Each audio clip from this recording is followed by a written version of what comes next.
ప్రేమతో ఆహ్వానించిన దైవజనులు ఎలీషాయి గారికి, అలాగే మేరీ కుమారమ్మ గారికి ప్రత్యేక వందనాలు. అలాగే నాకు ముందు అద్భుతమైన సాక్ష్యం, నిజంగా వారికి తక్కువ సమయంలోనే నిజంగా నాన్ స్టాప్గా చెప్పడం అనేది చాలా గొప్ప సంగతి. తన హృదయంలో ఉన్నట్టు వేదన మీరు గమనించారో లేదో, ఏమండి, ఉన్నతమైన చదువులు వారి సిస్టర్ గారికి దేవుడు ఇచ్చిన ఆ చదువును బట్టి, ఆ ఉన్నత స్థాయిని బట్టి సంతోషించలేదు. కానీ రక్షణ తీసుకోకుండా వెనకంజ వేసి ఎవరు రక్షణ లేకుండా పోయిందనే వేదన, ఆత్మరక్షణ నశించిపోయిందని మరి దైవజనులు స్టీవెన్ గారు హృదయంలో ఉన్న వేదన, కన్నీరు. ఈ రాత్రి నీ ముందు ఆ దైవజనుడు ఎందుకు నిలబెట్టాడు తెలుసా? ఇంకా రక్షణని రేపో మాపో ఎవరైతే వాయిదా వేస్తున్నారో వారు ఈ కూటాల్లో ఒక బలమైన తీర్మానం తీసుకోవాలి. రక్షణకు వెనుకంజ వేయకూడదు. నేడు అనబడిన సమయం ఉండగానే రక్షణ తీసుకోవాలి. నాకు ఆ దైవజనుడు చెప్తుంటే నాకు మా పిన్ని జ్ఞాపకం వచ్చింది.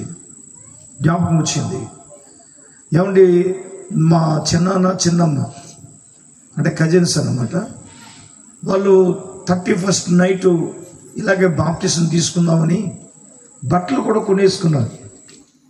మరి ఏం జరిగిందో ఏమైందో తెలియదు. కానీ నేను చెప్పాను, రక్షణ మీరు ఖచ్చితంగా తీసుకోవాలంటే వాళ్ళిద్దరూ తీసుకోలేదు. 31st నైట్ అయితే జనవరి బహుశా మేబీ 6వ తారీఖు 7వ తారీఖు ఏం జరిగిందో అసలు సడన్గా మా పిన్నికి సీరియస్ అయింది. సీరియస్ అయితే హాస్పిటల్లో పెట్టారు. ఇంకా హాస్పిటల్లో పెట్టిన మా పిన్ని ఇంకా తిరిగి రాలేదు. అటు నుంచి అంటే ప్రభు సన్నిధికి వెళ్ళిపోయింది. నాకు బాధ కలిగిన విషయం ఏమిటంటే, కొత్త బట్టలు కొనుక్కుని మరి వారు చెబుతున్నారు రక్షణ నుంచి వెనుకంజ వేస్తే. నిజం చెప్తున్నాను, ఆ కుటుంబం చాలా నష్టపోయింది. మా చిన్ననాళ్ళు కూడా చాలా నష్టపోయారు. ఈ మాట ఎందుకు చెప్తున్నానంటే, మారు మనసు పొందిన తర్వాత రక్షణకు రేపో మాపో అనే వాయిదా వేయకుండా వెంటనే మీరు రక్షణ తీసుకోవాలి.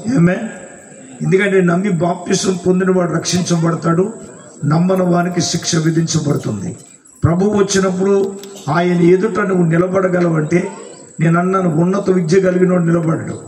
ఎవరైతే మారు మనసు పొంది బాప్టిజం తీసుకుని ఎవరైతే రక్షించబడతారో వారు ప్రభు ఎదుట నిలబడగలరు. మంచిది. గత మధ్యాహ్న కాల సమయంలో పరిశుద్ధాత్ముడు మనతో చాలా సూటిగా, స్పష్టంగా చాలా విషయాలు ప్రభు మనతో మాట్లాడుతూ వచ్చాడు. ఈ రాత్రి కాల సమయంలో కూడా నేను దేవుని వాక్యాన్ని అందించి మీ మధ్యలో నేను, ఎందుకంటే నాకు చాలా ఫోన్లు వస్తున్నాయి. కారణం ఏంటంటే, మా సంఘ పెద్ద గారి కార్యక్రమం యాక్చువల్గా ఆయన చనిపోవడం 4వ తారీఖు చనిపోయారు. కానీ కార్యక్రమం 5వ తారీఖున మేము చేసాం. అయితే దాన్ని పురస్కరించుకుని ఈరోజు యాక్చువల్గా 4వ తారీఖు జరగాలి. కానీ వారు అన్నారు, అయ్యా మీరు 5వ తారీఖునే పెట్టాలన్నారు. నేను అదే కోరుకున్నానన్నాను. ఏమండి అని అడిగారు. నేను పశువులంక సభలకు వస్తానని మాట ఇవ్వటం జరిగింది.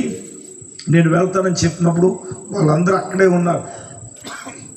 అయ్యారు ఏది ఎలా చేయాలి, కార్యక్రమం ఎలా చేయాలని ఫోన్లు వస్తూ ఉన్నా. కానీ ఒక కృపావరం ఏంటంటే, ఇక్కడ నెట్వర్క్ లేదు కాబట్టి నేను బతికిపోయాను. దేవునికి స్తోత్రం. చెప్పండి గట్టిగా, చేతులు ఎత్తి హల్లెలూయా. సరే, మంచిది. ఈ పూట దేవుని వాక్యాన్ని ధ్యానం చేసుకున్నాం. అపోస్తుడైన పౌలు కొరింథీయులకు రాసిన 2వ పత్రిక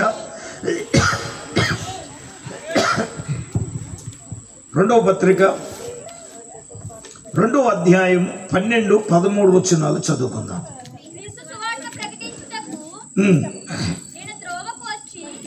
నేను త్రోయకు వచ్చినప్పుడు ప్రభువునందు నాకు మంచి సమయము ప్రాప్తించి ఉండగా సహోదరుడైన తీతు నాకు కనబడినందున నా మనసులో నెమ్మది లేక వారి యొద్ద సెలవు తీసుకుని అక్కడి నుండి నేను మాసిదోనియాకు వచ్చాను. అమ్మ వినండి, ఈ రాత్రి ప్రసంగాంశం ఏమిటంటే, మాసిదోనియా సంఘం, అలాగే మాసిదోనియా సంఘములో ఉన్నటువంటి తీతును గురించి మనం ధ్యానం చేద్దాం. రక్షించబడిన సంఘములో ఉన్న విశ్వాసులు సంఘముగా దేవుడు కట్టినప్పుడు, సంఘముగా కట్టబడిన విశ్వాసి యొక్క జీవితంలో నీవు నేను మనం ఎలాగ ఉండాలి అనేది మాసిదోనియా సంఘమును గురించి, ఆ సంఘములో ఉన్న తీతుల గురించి ఈ రాత్రి కొన్ని ఆత్మీయమైన పాఠాలు మనం నేర్చుకోబోతున్నాం. చాలా శ్రద్ధగా వినాలి. దైవజనులు ఎలీషయ్య గారు మిమ్మలను, మీ ప్రాంత ప్రజలను ప్రేమించి చక్కని సభలు ఏర్పాటు చేశారు. ముందుగానేమో మధ్యాహ్నమేమో ముందేమో ఆధ్యాత్మిక ఆహారం, తర్వాత మాట్లాడరేటి శరీర సంబంధమైన ఆహారం అయితే రాత్రికి దాన్ని ఉల్టా చేశారు. ఏంటి అనంటే రాత్రికి మీటింగ్ ముందేమో ఈటింగ్ అయిన తర్వాత మీటింగ్ అంటే తిన్నవాళ్ళు తిన్నట్టే కొంతమంది ఎత్తపడుతున్నారు. నేను 6 గంటల నుంచి లెక్కెడితే అయ్యగారు ఈ సభల ప్రాంగణం సరిపోదు. అర్థమవుతుందా? అయితే దైవజనుడి ఆశ ఏంటో తెలుసా? మీరు ఈటింగ్తో పాటుగా మీటింగ్లో కూర్చుని కొన్ని మాటలు విని బలపడాలని భారంతో, తన హృదయంలో ఉన్నటువంటి భారంతో వ్యయ ప్రయాసాలు కూడి ఒడ్డి ఈ కూడికి ఏర్పాటు చేశారు. కూర్చున్న మీకు వందనాలు, ఇల్లులోనికి డబుల్ వందనాలు. స్తోత్రం చెప్పండి, అందరూ గట్టిగా చెప్పండి. హల్లెలూయా. మంచిది ప్రియులారా, ఈ రాత్రి అద్భుతమైన వాక్యము ద్వారా ప్రభు మనతో మాట్లాడుతూ ఉన్నాడు. చూడండి, సువార్త ప్రకటించడానికి ఆయన త్రోయకు వచ్చాడంట పౌలు గారు. వచ్చినప్పుడు నిజంగా సేవకులుగా మాకు మంచి సమయం ప్రాప్తిస్తే సువార్త ప్రకటన చేయడానికి మంచి సమయం వచ్చింది ఆయనకి. ఏమంటే వాక్యం చెప్పాలి. కానీ విచిత్రమైన సంగతి ఏంటో తెలుసా? దైవజనుడికి అక్కడ ఒక వ్యక్తి కనపడలేదంట. ఎవరో తెలుసా? ఆయన తీతు. అందరూ చెప్పండి, మాట్లాడండి. తీతు అనే వ్యక్తి అక్కడ కనబడినందుకు ప్రియులారా, దైవజనుడు అక్కడ వారి దగ్గర సెలవు పుచ్చుకుని ఎక్కడికి వచ్చేసాడట? మాసిదోనియాకు వచ్చేసాడు. మీరు అడగొచ్చు, ఏందయ్యా ఈ వాక్యంలో కథ ఏంటి అనంటే, నేను ఒక రోజున వాక్యం చదువుతున్నాను. అసలు మంచి సమయం వస్తే మాకు ఏమీ లేని దానికే కొద్ది దొరికితే చాలు పెద్ద అడావుడి పెట్టేసి ఏదోలాగా సువార్త ప్రకటించాలని చూస్తాం. నాకు క్రిస్మస్ వచ్చేటప్పటికి మహా సరదా. కారణం ఏంటంటే 1వ తారీఖు నుంచి 21వ తారీఖు వరకు శనివారం ఆదివారం తప్ప ప్రతిరోజు కూడా ఒక్కొక్క వీధిలో వీధి క్రిస్మస్ పెట్టి దాన్ని పురస్కరించుకుని అంత చక్కని సువార్త ప్రకటిస్తాం. అయితే దైవజనులకు మంచి సమయం వచ్చింది, దేవుని వాక్యం చెప్పాలి. మరి చెప్పకుండా అక్కడ తీతు అనే వ్యక్తి కనబడినందుకు అక్కడ సెలవు పుచ్చుకుని వచ్చేసాడు. ఏంటన్న వాక్యం చదువుతున్నప్పుడు నా మనసు అక్కడే ఆగిపోయింది. దైవజనుడు తీతు కనబడినందుకు ఎందుకు మాసిదోనియాకు వచ్చేసాడు? మాసిదోనియా సంఘం ఉంది. ఆ మాసిదోనియా సంఘములో తీతు ఉన్నాడు. ఈ మాసిదోనియా సంఘ విశ్వాసులు దైవజనుడు పట్ల, సంఘము పట్ల, పరిచర్య పట్ల వీరుకున్నటువంటి ఔన్నత్యం ఏంటి అని నేను పరిశీలన చేసినప్పుడు, సంఘమా, ఈ రోజు మనకు ఒక ఆత్మీయమైన పాఠాన్ని ప్రభు నేర్పించబోతున్నాడు. హల్లెలూయా. రక్షించబడిన విశ్వాసులుగా సంఘములో మనం ఎలాగుండాలి, సేవకుడి పట్ల మనం ఎలాగుండాలి, పరిచర్య పట్ల మనం ఎలాగుండాలి, ప్రభు అసలు మనల్ని ఎందుకు రక్షించాడు, ఎందుకు రక్షించి ప్రభు మనల్ని భూమి మీద ఈ సంఘములో ప్రభు మనల్ని పెట్టాడు, మనము ఎలాగ ఉండాలి అనే కొన్ని ఆత్మీయమైన పాఠాలు మనం నేర్చుకోబోతున్నాం. తీతు అనే మాటకు అర్థం ఏమిటయ్యా అంటే భద్రపరచువాడు అని అర్థం. ఇతని నేపథ్యం ఏమిటంటే ప్రియులారా, గలతీయులకు రాసిన పత్రికలో మనం చూసినప్పుడు 2వ అధ్యాయంలో ఇతడు గ్రీకు దేశానికి చెందినవాడు. ఏమండి ప్రియులారా, గమనించండి ఒకసారి. గలతీయులకు రాసిన పత్రిక 2వ అధ్యాయం 3వ వాక్యాన్ని ఒకసారి మనం గమనించినప్పుడు, ఓకే చూడండి, గమనించండి. పౌలు గారి యొక్క పరిచర్యలో రక్షించబడిన గ్రీకు దేశానికి చెందినవాడు. ఇతని నేపథ్యం ఏమిటంటే, ఇతడు నిజంగా దైవజనుడికి ఎటువంటి వ్యక్తో తెలుసా? తీతు రాసిన పత్రిక 1వ అధ్యాయంలో 4వ వాక్యంలో చూసినప్పుడు అపోస్తలుడైన పౌలు అంటున్నాడు తీతును గురించి, ఇతడు నా నిజమైన కుమారుడు అన్నాడు. హల్లెలూయా. ఎవరండి ఈయన? ఒకసారి చదువుతారా? రిఫరెన్స్లు తీయండి. 1వ అధ్యాయం తీతు రాసిన పత్రిక చూడండి. దేవుని దాసుడను యేసుక్రీస్తు అపోస్తుడైన పౌలు మనందరి విశ్వాస విషయంలో నా నిజమైన కుమారుడగు తీతు. ఇతని నేపథ్యం ఏమిటంటే గ్రీకు దేశానికి చెందినవాడు, పౌలు యొక్క సువార్త ద్వారా రక్షించబడి మాసిదోనియా సంఘములో ఒక ప్రాముఖ్యమైన వ్యక్తిగా తీతు అనే వ్యక్తి ఉన్నాడు. రెండవది, ఈయన ఎలాగున్నాడే అంటే దైవజనుడికి నిజమైన కుమారుడిగా ఉన్నారు. ఎలాగున్నారండి? సంగమా, దేవుని బిడ్డలారా, క్రీస్తు రక్తము చేత కడగబడిన మనం దైవజనుడి పట్ల ఎలాగ ఉండాలంటే మనం నిజమైన తీతు పౌలు గారికి ఎలాగున్నారండి? నిజమైన కుమారుడిగా ఉన్నారు. మరి నీవు నేను మనము ఎలాగుండాలి అంటే నిజమైన కుమారులుగా ఉండాలి. అయితే ఈయనలోని మాసిదోనియా సంఘములో నుంచి 7 విషయాలు మనం నేర్చుకోబోతున్నాం. మూడవదిగా ఇతని నేపథ్యం ఏమిటంటే మాసిదోనియా సంఘములోనే ఒక కీలకమైన వ్యక్తిగా, ఒక సంఘానికి చేదోడువాదుడుగా, దైవజనుడికి చేదోడువాదుడుగా, సంఘమును మాసిదోనియా సంఘాన్ని విశ్వాసులను కూడా ఆధ్యాత్మికమైన లోతులో నడిపించే ఒక ప్రాముఖ్యమైన వ్యక్తిగా, మాసిదోనియా సంఘములో ఒక కీలకమైన వ్యక్తిగా ఈ తీతు అనే వ్యక్తి ఉన్నాడు. పిల్లరా, ఈ తీతును గురించి దేవుడు ఈ రాత్రి మనతో మాట్లాడబోతున్నాడు. కారణం ఏంటో తెలుసా? దేవుడు నిన్ను నన్ను మనలందరినీ రక్షించబట్టి సంఘములో ఎందుకు పెట్టాడు తెలుసా? అలనాడు మాసిదోనియా సంఘములో తీతు ఎలాగున్నాడో నీవు నేను మనము సంఘములు అలాగుండాలి. చప్పట్లు కొట్టండి గట్టిగా. ఆయన ఎలాగైతే నిజమైన కుమారుడుగా ఉన్నాడో, సంఘములో ఒక ప్రియమైన ఒక మూల స్తంభముగా ఎలాగైతే ఉన్నాడో, అయితే విశ్వాసులుగా మనం ఎలాగుండాలి? నెంబర్ 1, నేను చాలా స్పీడ్గా వెళ్తాను. నెంబర్ 1, అపోస్తుడైన పౌలు కొరింథీయులకు రాసిన 2వ పత్రిక 7వ అధ్యాయం 6-7 వచనాలు చదువుకుందాం. కొరింథీయులకు రాసిన 2వ పత్రిక 7వ అధ్యాయం 6-7 వచనాలు చదువుకుందాం. అయినను దీనులను ఆదరించి దేవుడు తీతు రాక వలన మమ్మును ఆదరించెను. తీతు రాక వలన మాత్రమే కాకుండా అతడు మీ అత్యాభిలాషను, మీ అంగలార్పును నా విషయమై మీకు కలిగిన అత్యాశను మాకు తెలుపుచు తాను మీ విషయమై పొందిన ఆదరణ వలన కూడా మమ్ములను ఆదరించిన కనుక నేను మరి ఎక్కువగా సంతోషించి తిని. అందరూ దయచేసి నా వైపు చూడండి పిల్లల. ఈ తీతు ఎలాగున్నాడు అంటే 2 విషయాలు అతను కనపడుతున్నాయి. ఒకటి, దైవజనుణ్ణి ఆదరిస్తున్నాడు. అందరూ చెప్పండి, దైవజనుణ్ణి. పౌలు ఏమన్నాడు? తీతు రాక వల్ల మేమేమయ్యాం? ఆదరించబడ్డాం అన్నాడు. రెండవది, అక్కడున్న సంఘమును, సంఘ విశ్వాసులైన వారిని అందరినీ కూడా ఏం చేస్తున్నాడు అని అంటే ఆదరిస్తున్నాడు. చాలా కొన్ని విషయాలు మనం నేర్చుకోవాలి ప్రియులారా. ఈరోజు ప్రభువు మనల్ని రక్షించాడు. దైవజనుడు ఈ దేవుని రాజ్య సువార్త భారాన్ని సేవకుడుగా సంఘాన్ని పట్ల అనేక ఆత్మలను రక్షించాలి.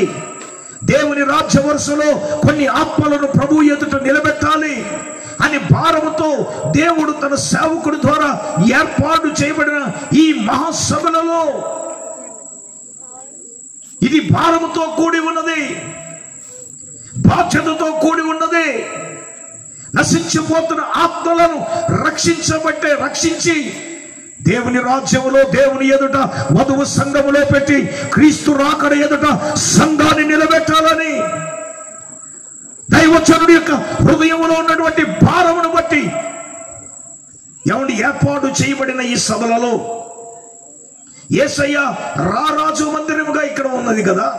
అయితే నా ప్రియమైన దేవుని బిడ్డలారా, మరి ఈ మాసిదోనియా సంఘము, విశ్వాసులు, దైవజనుడు పట్ల తీతు గారు వీరు ఎలాగున్నారు అంటే, ఒకటి, దైవజనుడిని ద్వారా ఆదరించబడాలి. ఏంటయ్యా దైవజనుడు మా మీద ఆదరించబడాలి అంటే, 2020-2021 కరోనా వచ్చినప్పుడు చాలా మందికి జీవితం అంటే ఏంటో, విలువలు అంటే ఏంటో సేవకుడికి, విశ్వాసులకి అందరికీ నేర్పారు. కారణం కారణం ఏమిటంటే, నాతో ఒక దైవజనుడు అన్నాడు, అయ్యా కరోనా టైంలో లాక్డౌన్ వచ్చినప్పుడు 6 దినాలు బాగానే మన వాళ్ళు పని చేసుకున్నారు. కానీ ఆ లాక్డౌన్ అంటూ ఉన్న 6 రోజులు వదిలేసి ఆదివారం ఆరాధన జరగకుండా, సంఘము జరగకుండా చాలా ఇబ్బందులు పడుతూ ఉన్నారండి అని చాలామంది సేవకులు నా దగ్గర వాపోయారు. నేనేం చేశానంటే, సంఘ విశ్వాసులకు నేను హెల్ప్ చేశాను, దేవుని స్తోత్రం. అలాగే సేవకులు కూడా చేశాను అనుకోండి. ఇంతకీ నాకు 2020 సంవత్సరం 40 దినాల ఉపవాసం పెట్టాం. ఎప్పుడంటే తెల్లవారుజామున జరిగింది, కరోనా టైంలోనే. లాస్ట్ రోజున నాకు అంటే లాస్ట్ 3 రోజుల మీటింగ్ ఫుల్ ఫీవర్ అయితే మా ఓడితో అన్నాను, అంటే నేను లాస్ట్ అందరికీ చేతులుంచి తైలం పోసి అభిషేకించి ప్రార్థన చేయడం అలవాటు. నేను మా నోడు అన్నాను, రే బాబు కరోనా వచ్చింది, తేడాగా ఉంది, నేను నెత్తిమి చేసి ప్రార్థన చేయనంటే మా ఓడు అక్కడ అన్నాడు, అబ్బాయి కుదరదు, తైలం పోసి అందరి మీద ఏం చేయాలి, చేసి ప్రార్థన చేయాలన్నాడు. సుమారుగా ఒక 70 మంది వచ్చారు. అంటే సంఘం చాలా మంది ఉంటారు, కానీ ఆ 70 మందికి నేను ఏం చేశానంటే చేతులుంచి శనివారం రాత్రి చేతులుంచి అభిషేకించి అందరికీ ప్రార్థన చేశాను. మరుసటి రోజు ముగింపు అయింది. మాకు టెస్ట్ చేస్తే నాకు నా కొడుకులిద్దరికీ కూడా ఏమండి కరోనా అని తేలింది ఫస్ట్ వేవ్లో. ఎప్పుడైతే తేలిందో మా విశ్వాసాలకు నాకు వచ్చిందనే బాధ కంటే అయ్యగారు మా నెత్తి మీద చేసి ప్రార్థన చేశారు. అయ్యగారు మా నెత్తి మీద చెయ్యేసి మాకు ప్రార్థన చేశారు. ఇప్పుడు మా పరిస్థితి ఏంటో, ఇప్పుడు నా గురించి ఆలోచించట్లేదు, వాళ్ళ గురించి ఆలోచించారు. మరుసటి రోజున వెంటనే ఏఎమ్మన్న వీళ్ళు ఉంటారు కదా, ఏఎన్ఎమ్మాలు అందరూ వచ్చాయి, ఏమండి రాత్రి ఏమండి ప్రార్థన జరిగిందంట, మీరందరూ చేతుల నుంచి ప్రార్థన చేశారంట, ఆ లిస్ట్ ఇవ్వండి అనేమో వాళ్ళు కూర్చున్నారు. మా విశ్వాసులు ఎవరు ఫోన్ చేసి, అయ్యగారు మా పేరు మాత్రం చెప్పండి బాబు, మా ముందు ముగ్గేసేస్తారు, మా ఇంటికి ఎవరు రారు, మా ఇంటికి ఎవరు రారు. ఇంతకు విచిత్రం ఏంటంటే, నాకు సివియర్గా వెళ్ళిపోయాను, చాలా నాకు నేను మరణ పంచుల దగ్గరికి వెళ్ళిపోయాను. ఆ టైంలో ఒక ఆవిడ ఫోన్ చేసి, అయ్యగారికి పిల్లలకి వచ్చింది కదండి, అమ్మగారు మీరు బ్యాగ్ కట్టుకుని చదువుకుని మీ అమ్మగారి ఇంటికి వెళ్ళిపోండి అన్నారు. ఏంటంట నిజమేనండి, కొంతమంది వెళ్ళిపోయారు అలాగే హెచ్చరక్తమే చేయి. మా పాస్టర్ మంది, నేను బతికేది మా పాస్టర్ గారి గురించి పిల్లల కోసం, బతికితే అందరం కలిసి బతుకుతాం, సత్తే అందరం కలిసి చచ్చిపోతాం అని చెప్పేసి ఆవిడ మాతో ఉండిపోయింది. విచిత్రం ఏంటో చెప్పన, ఆ టైంలో నాకు అనిపించింది అనమాట, ఎవరూ లేరు మాకు. ఆవిడ ఒక్క ఆవిడే, పిల్లలిద్దరూ వాళ్ళు ఒక రూమ్లో ఒకరొక రూమ్లో ఉన్నాడు. ఆవిడేమో హాల్లో ఉంది, నేను ఒక రూమ్లో ఉన్నాను. నిజం చెప్తున్నాను, ఆ టైంలో దేవుడు తప్ప మమ్మలను ఆదరించేవాడు ఎవరు కూడా లేరు. ఈ మాట నేను భారంతో నేను ఎందుకు చెప్తున్నానంటే, నిజంగా అవును, అంటే ఆ టైంలో కూడా ఎవరు పడితే ఆడే కదండి, ఎవరి కాళ్ళు ఏమునా తీరే, ఒక ఇంట్లోనే ఒత్తిని పట్టించుకోలేనప్పుడు ఇంకెవరు పట్టించుకుంటారండి? ఆ టైంలో ఎవరైనా ఆదరిస్తారా? ఎవరైనా అంటే ఈ టైంలో నేను ఎందుకు జ్ఞాపకం చేస్తానంటే, ఒక వ్యక్తిని జ్ఞాపకం చేసుకుంటాను. ఎవరంటే మా డాక్టర్ గారి దగ్గర ఉంటాడు, ఇప్పుడు డాక్టర్గా పనిచేస్తాడు, బాల్ అనే వ్యక్తి.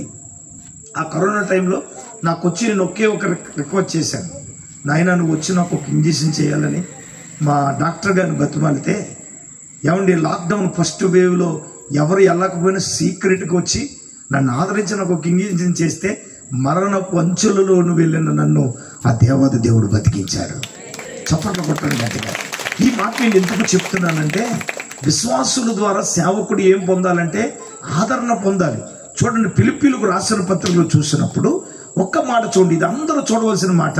4వ అధ్యాయం 17-18 వచనాలు చదువుదాం. నేను ఈవిని అపేక్షించి ఎలాగో చెప్పట్లేదు, కానీ మీకు లెక్కకు విస్తారమైన ఫలము రావాలని అపేక్షించుచు నాకు సమస్తమును సమృద్ధిగా కలిగి ఉండనను మీరు పంపిన వస్తువుల వలన ఎఫ్రదీతు వలన పుచ్చుకొని ఏమయో తక్కువ లేకుండా ఉన్నాను. అవి మనోహరమైన సువాసనయు దేవునికి ప్రీతికరమును ఇష్టమునైన యాగమునయునేట. దేవునికి స్తోత్రం కలుగునుగాక. దైవజనుడైన పౌలు అంటున్నాడు, నాకు సమస్తమును ఏమండి సమృద్ధిగా ఉన్నాయి. ఫిలిప్పీలో ఉన్న సంఘ విశ్వాసులు ప్రియులారా ఎపెఫ్రోదితు వలన కొన్ని వస్తువులు పంపించారంట. ఎవరికి? దైవజనుడైన పౌలు గారికి. దైవజనుడైన పౌలు గారికి కొన్ని వస్తువులు పంపించారట. ఏమండి, దాని వలన దైవజనుడు ఏమి పొందుతున్నాడు అంటే ఆదరణ పొందుతున్నాడు. అంత మాత్రమే కాదు, అది ఏమిటంట దేవునికి సువాసనయు ఏమండి దేవునికి ఇష్టమునైన యాగమై ఉన్నదంట. గట్టిగా దేవుని స్తోత్రం చెప్పండి. హల్లెలూయా. అయితే నా ప్రియమైన దేవుని బిడ్డలారా, నీవు నేను మనము ఎలాగుండాలి అంటే దైవజనుని ఆదరించే వారంగా ఉండాలి. రెండో కీలకమైన విషయం ఏంటో తెలుసా? తోటి విశ్వాసులు ఎవరైనా కష్టములు, బాధలలో, ఇబ్బందుల్లో ఉన్న వారిని ఏం చేయాలో తెలుసా? నూతనమైన వారిని ఆదరించాలి. కొత్తగా మందిరానికి వచ్చిన వారిని ఆదరించాలి. చూడండి, ఆ కొరింథీయులకు రాసిన 2వ పత్రికలోనే ఒక మాట రాయబడి ఉంది. 2వ అధ్యాయము 7వ వాక్యాన్ని మనం చూద్దాం. కొరింథీయులకు రాసిన 2వ పత్రిక 2వ అధ్యాయం 7వ వచనం. కనుక మీరిక మీదట వారిని శిక్షింపగా క్షమించి ఆదరించడం మంచిది. లేని ఎడల ఒకవేళ వాడు అత్యధికమైన దుఃఖములోనే మునిగిపోతాడు. అమ్మ వినాలి మీరు అందరూ కూడా. క్రీస్తుని ఎరగని ప్రజలు అనేక మంది దేవుని మందిరానికి వస్తున్నారు కదా. వారి బాధలలో, కష్టాలలో, ఇబ్బందుల్లో వచ్చినప్పుడు ఒకప్పుడు వారు మన మీద మనల్ని తిట్టిన వారే, మనల్ని హింసించిన వారే, మనల్ని బాధ పెట్టిన వారే, ఎవడు మన మీద నిందలు వేసిన వారే, సువార్తకు ఆటంకము కలిగించిన వారే, ఎవని మనలను శపించిన వారే. నేను గత ఉదయకాల సమయం చెప్పాను ఒక వ్యక్తిని గురించి. నా కాళ్ళు ఇరిగిపోవాలని ఎప్పుడు నా సేవ గురించి, సౌండ్ గురించి ఎప్పుడు మాట్లాడుతూనే ఉండేవాడు. అయితే అతనికి యాక్సిడెంట్ జరిగి హాస్పిటల్ ఉన్నప్పుడు నేను వెళ్ళి ఏం చేశానో తెలుసా? ప్రభు మాటల గురించి చెప్పి నేను వారికి సువార్త ప్రకటించి వారిని నేను ఏం చేశాను? ఆదరించాను. నా ప్రభు ఏదైనా చేస్తాడు, నా ప్రభు ఏదైనా చేయగలడు, నా ప్రభు యొక్క ప్రేమను నేను ఏం చేశాను తెలుసా? ఆ వ్యక్తిని నేను ప్రకటించినప్పుడు ప్రియులరా, ఆ వ్యక్తిని ప్రభువును తెలుసుకున్నాడు. చప్పట్లు కొట్టాను గట్టిగా. నేనేమంటానంటే, తప్పు చేసిన వాడిని మనం ఏం చేయకూడదు? శిక్షింపక ఆ వ్యక్తిని ఏం చేయాలి? క్షమించి మనం ఏం చేయాలి? మనం ఏం చేయం? క్షమించడం మన డైరీలో లేదు. ఇంకా ఆదరణ మాట దేవుని అడుగు. సంఘములో నూతనమైన వ్యక్తులు రావాలంటే ఇటువంటి ఆదరణ రక్షించబడిన విశ్వాసులలో నీలో, నాలో, మనలో కలిగి ఉండాలి. నూతనమైన వ్యక్తుల పట్ల ఆదరణ ఉంటేనే సంఘము దినదినాభివృద్ధి కలుగుతుంది కదా, సంఘము విస్తరించబడుతుంది కదా, సంఘము దినదినాభివృద్ధిని దేవుడు కలగజేస్తాడు కదా. నేటి దినాలలో ఈ ఆదరణ కొరువైపోయింది. అయితే తీతు గాని, మాసిదోనియా సంఘ విశ్వాసులు గాని అలా లేరు సుమా. ఏమంటే దైవజనులను ఆదరిస్తున్నారు, విశ్వాసులను ఆదరిస్తున్నారు. రెండవదిగా నా ప్రియమైన వాళ్ళారా, ఈ తీతు లేదా మాసిదోనియా సంఘ విశ్వాసులు ఎలాగున్నారే అంటే 2వ అధ్యాయం 2 కొరింథీయులకు రాసిన పత్రిక 7వ అధ్యాయము దయచేసి నా ప్రియమైన వాళ్ళారా 15వ వాక్యాన్ని మనం చదువుదాం. త్వరగా మనం వెళ్తాం. 2వ విషయాన్ని జ్ఞాపకం చేస్తాం. మరియు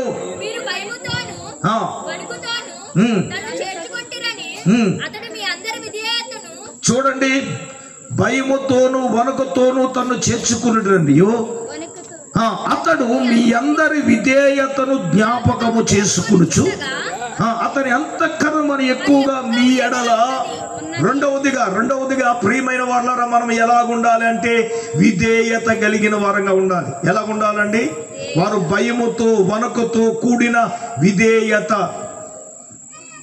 ఎవరి ఎడల మనం విధేయులుగా ఉండాలి? దేవుని సేవకుడి పట్ల మనం విధేయులుగా ఉండాలి కదా. దేవుని వాక్యం అంటే విధేయత చూపాలి కదా. ఈ రోజున మనము మాసిదోనియా సంఘాన్ని గురించి దైవజనుడైన పౌలు గారు తీతుల గురించి మాట్లాడుతున్న మాటల్లో ఒక మాట ఏంటంటే, వారు భయముతోను. ఏ భయం అండి? దేవుడంటే భయం. అందరూ చెప్పండి, ఏమంటే దేవుడంటే భయం ఉండాలి, వాక్యం అంటే భయం ఉండాలి, దేవుని సన్నిధి అంటే భయం ఉండాలి. ఈ రోజున ప్రభువులు ఎందుకు ఈ మాట మాట్లాడుతున్నాడంటే, ఈరోజు సంఘానికి దేవుని వాక్యానికి విధేయత చూపించాలి. ఇప్పుడు నాలాంటి ఉపదేశకులు 10,000 మంది రావచ్చండి, 10,000 మంది రావచ్చు, వాక్యం చెప్పి వెళ్ళొచ్చు. కానీ ఇక్కడ ఎవరు ఉన్నారంటే మీ కొరకు ప్రయాసపడే దైవజనుడు ఎలీషా రాజయ్య గారు, దైవజనురాలు మేరీ కుమారమ్మ గారు. ఏమండి ఇక్కడ మీ కొరకు ప్రార్థించేవారుగా, ఏమండి మిమ్మల్ని రక్షించడం కోసం నిరంతరము వారు కన్నీళ్లు కార్చి ప్రార్థించి మీ యొక్క ఆత్మీయమైన శ్రేయస్సును కోరిన మీ ఆత్మీయ తల్లి తండ్రి వారు కదా. నాలాంటి ఉపదేశకులు వస్తారు, ఏమండి బోధించి వెళ్ళిపోతారు. కానీ మీ కొరకు ప్రార్థించేవారు, మీ క్షేమాన్ని కోరుకునేవారు, నిరంతరము దేవుని దగ్గర మీ కొరకు మొర్రపెట్టేవారు ఎవరో తెలుసా? మీ ఆత్మీయ తల్లి, మీ ఆత్మీయ తండ్రి. దేవుడికి స్తోత్రం కలుగునుగా. అయితే నేను చెప్పిన విషయం ఏంటో తెలుసా? విధేయత అనేది ముందు దేవునికి చూపించాలి. మనం ఒక దైవజనుడు అన్నాడు, కనబడే దేవునికి సేవకునికి మనం విధేయత చూపకపోతే కనబడని దేవునికి మనం ఎలా విధేయత చూపగలం? హలో వినండి, కనబడే దైవజనుడికే నువ్వు విధేయత చూపలేనప్పుడు, కనబడుతున్న దైవజనుడు మాటకే నువ్వు లోబడలేనప్పుడు,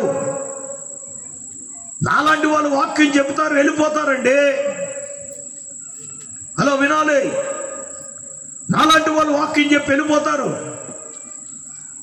కానీ మీరు దేవునికి లోబడాలి, సంఘానికి విధేయత చూపాలి, దైవజనుడికి విధేయత చూపాలి. దేవుని విధేయత అంటే ఏంటో తెలుసా? లోబడుట, లోబడుట, లోబడుట. నేను కొన్ని విషయాలు మీ ముందు నేను పెట్టాలని అనుకుంటున్నాను.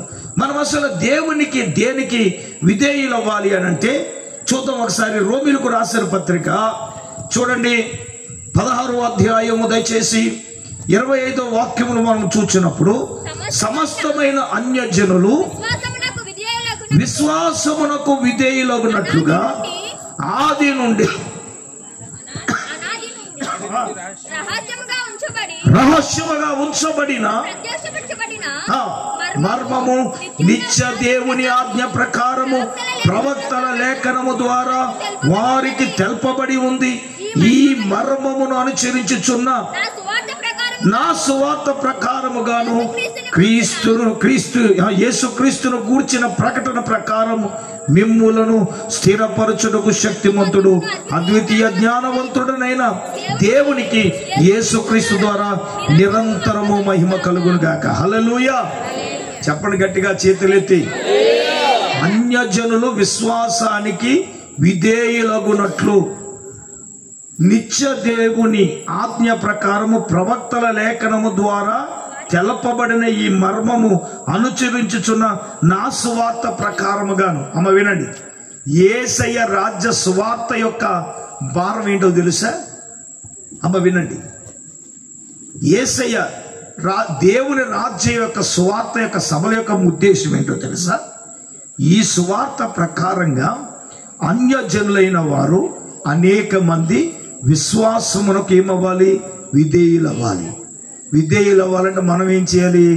దేవునికి విధేయులుగా మారిపోవాలి, సేవకునికి విధేయత చూపించాలి, వాక్యానికి విధేయత చూపించాలి, ప్రార్థనకు మనం విధేయత చూపించాలి. ఇప్పుడు నీ విధేయత ఏం చేస్తుందో తెలుసా? ప్రకటించే సువార్త ద్వారా అన్యజనులు విశ్వాసమునకు ఏమవుతున్నారంటే విధేయులవుతున్నారు. నిజమే. దేవుని సంఘమా, దేవుని బిడ్డలారా, చూడండి, అపోస్తలుడైన పేతురు గారు ఒక మాట అంటాడు. పేతురు రాసిన మొదటి పత్రిక 1వ అధ్యాయము 14-15 వచనాలు మనం చూద్దాం. మీరును పరిశుద్ధులై ఉండవని రాయబడింది. కాగా మీరు విధేయులకు పిల్లలై. అమ్మ ఎలాగండి? మనం ఎలాగుండాలి? విధేయులకు పిల్లలై మీ పూర్వపు అజ్ఞాన దశలో మీకుండిన ఆశలను అనుసరించి ప్రవర్తింపక మిమ్మును పిలిచిన వాడు పరిశుద్ధుడైన ప్రకారము మీరును సమస్త ప్రవర్తనలో ఎలాగుండాలి? పరిశుద్ధులై ఉండాలి. హల్లెలూయా. మనం ఎలాగుండాలటండి? విధేయులకు పిల్లలై. ఇంకో మాట అన్నారు అక్కడ. ఏంటా మాట అంటే? పూర్వపు అజ్ఞాన దశ. అందరూ చెప్పండి ఏంటమ్మా? పూర్వపు అజ్ఞాన దశలో మీకుండిన ఆశలను అనుసరించి మీరేం చేయకూడదు? అజ్ఞాన దశ, విజ్ఞాన దశ. అజ్ఞాన దశ అంటే ఏంటో తెలుసా? మనం అవిధేయులుగా ఉన్నప్పుడు అజ్ఞానంలో బ్రతికాం. ఇప్పుడు విధేయులయ్యాం కాబట్టి విజ్ఞానంలో బ్రతకాలి కదా. విధేయులైన పిల్లలు కూడా అజ్ఞాన దశలో ఉన్న ఆశలు పోవట్లేదంట. మనుషులు ఆచారాలు వదలలేకపోతున్నారు, పద్ధతులు వదలలేకపోతున్నారు. ఒక రోజున అన్నయ్య తెల్లగట్లు రావాలని ప్రార్థన చేయడం అన్నాడు. దేనికి రా అన్నాను. దేవునికి స్తోత్రం. ఆడు మోటార్ కొన్నాడంట. ఏం కొన్నాడంట? ఆడు మోటార్ కొంటే తెల్లగట్లు వచ్చి ప్రార్థన చేయాలంట. ఎరా మొత్తంగా నెట్టామంటే అవి ఏం కాదన్నయ్య, ఏం కాదన్నయ్య, కరెంటు తీపేసి తెల్లగట్లు వస్తుంది కదా, ఉట్టిదే. మా ఊడు ఒకడు చెప్పాడు ఏంటంటే, అన్నయ్య మనోడు సాయంకాలం సీను పొద్దుల గారి దగ్గరికి వెళ్ళాడు. సీను పొద్దుల దగ్గరికి వెళ్ళాడు. ఆయన అన్న తెల్లారి గంటల కరెక్ట్గా 4:34 సెకండ్లకి నువ్వేం చేయాలి, మోటార్ బాగా పనిచేస్తే బాగా పనిచేస్తుంది అన్నాడంట. అంటే ఈ మర్మం నాకు తెలియదు కానీ మా ఊడు పాపం నిజమేమో. నేను అమాయకంగా వెళ్ళిపోయి ప్రార్థన చేసి వచ్చాను. కాసేపుడు మోటార్ కాలిపోయిందంట. కాసేపుడికి మోటార్ కాలిపోయిందంట. అన్నయ్య నువ్వు ప్రార్థన చేసేలో మోటార్ కాలిపోయింది అన్నాడు. తెలుసు ఒరే నా ప్రార్థన వల్ల కాలిపోయిందా, నువ్వు ఏమన్నా చేసావంటే అన్నయ్య ఏమో లేదన్న నీ మీద ఒట్ట అన్నాడు. ఏంటి నా మీద ఒట్టంటే మళ్ళీ దేవుని స్తోత్రం. ఏంటో నా మీద ఒట్టేంట్రా, అసలు కథ ఏంటని చెప్పంటే అప్పుడు మా ఊడు అక్కడ సమాచారం చేశాడు. అన్నయ్య నేను రమ్మన్నాడు కానీ మనోడు ఎక్కడికి వెళ్ళాడు, పంతులు గారి దగ్గరికి వెళ్ళి మొత్తం తీసుకొచ్చాడు. అన్నయ్య మరి నువ్వు ఎలాగ వెళ్ళిపో అన్నయ్య, నువ్వు చాలా తెలుగు ఉంటావు కదా అనే ఒకరు ఒక్కొక్కసారి మనుషులు నమ్మేమనుకో ఏం చేస్తాం మేము ఏమంటే. అప్పుడు ఇంతకీ విచిత్రం ఏంటంటే అది రీవైండింగ్ చేసుకోవడానికి కూడా బాగు చేయకుండా కాలిపోయింది కొత్త మోటార్. ఇంతకీ ఏం జరిగిందో చెప్పనా, ఈడ అడవుల్లో వైర్లు రివర్స్ కలిపేశాడంట. ఏం కలిపేశాడు? ఇప్పుడు అన్నయ్య వస్తాడు, అన్నయ్య వచ్చినప్పుడు ఏదో చెప్తాడని రివర్స్ కలిపితే ఏముంది, అంత రివర్స్ అయిపోయింది. ఏమండి పూర్వపు అజ్ఞాన దశలో మనకు ఉండిన ఆశయాలను అనుసరించి ప్రవర్తన కంటే చాలా మందికి పోట్ల. అలా వినండి, మీరు విధేయులకు పిల్లలై, మనం ఎలాగ ఉండాలి? విధేయులకు పిల్లలై పూర్వపు అజ్ఞాన దశలో మీకుండిన ఆశలను అనుసరించి మీరేం చేయకూడదు, ప్రవర్తించగా మిమ్మును పిలిచిన వాడు పరిశుద్ధులైన ప్రకారము మీరును కూడా ఎలాగుండాలి అంటే సమస్త ప్రవర్తనలో మనం ఎలాగుండాలి, పరిశుద్ధులుగా ఉండాలి. దేవునికి స్తోత్రం కలుగునుగా.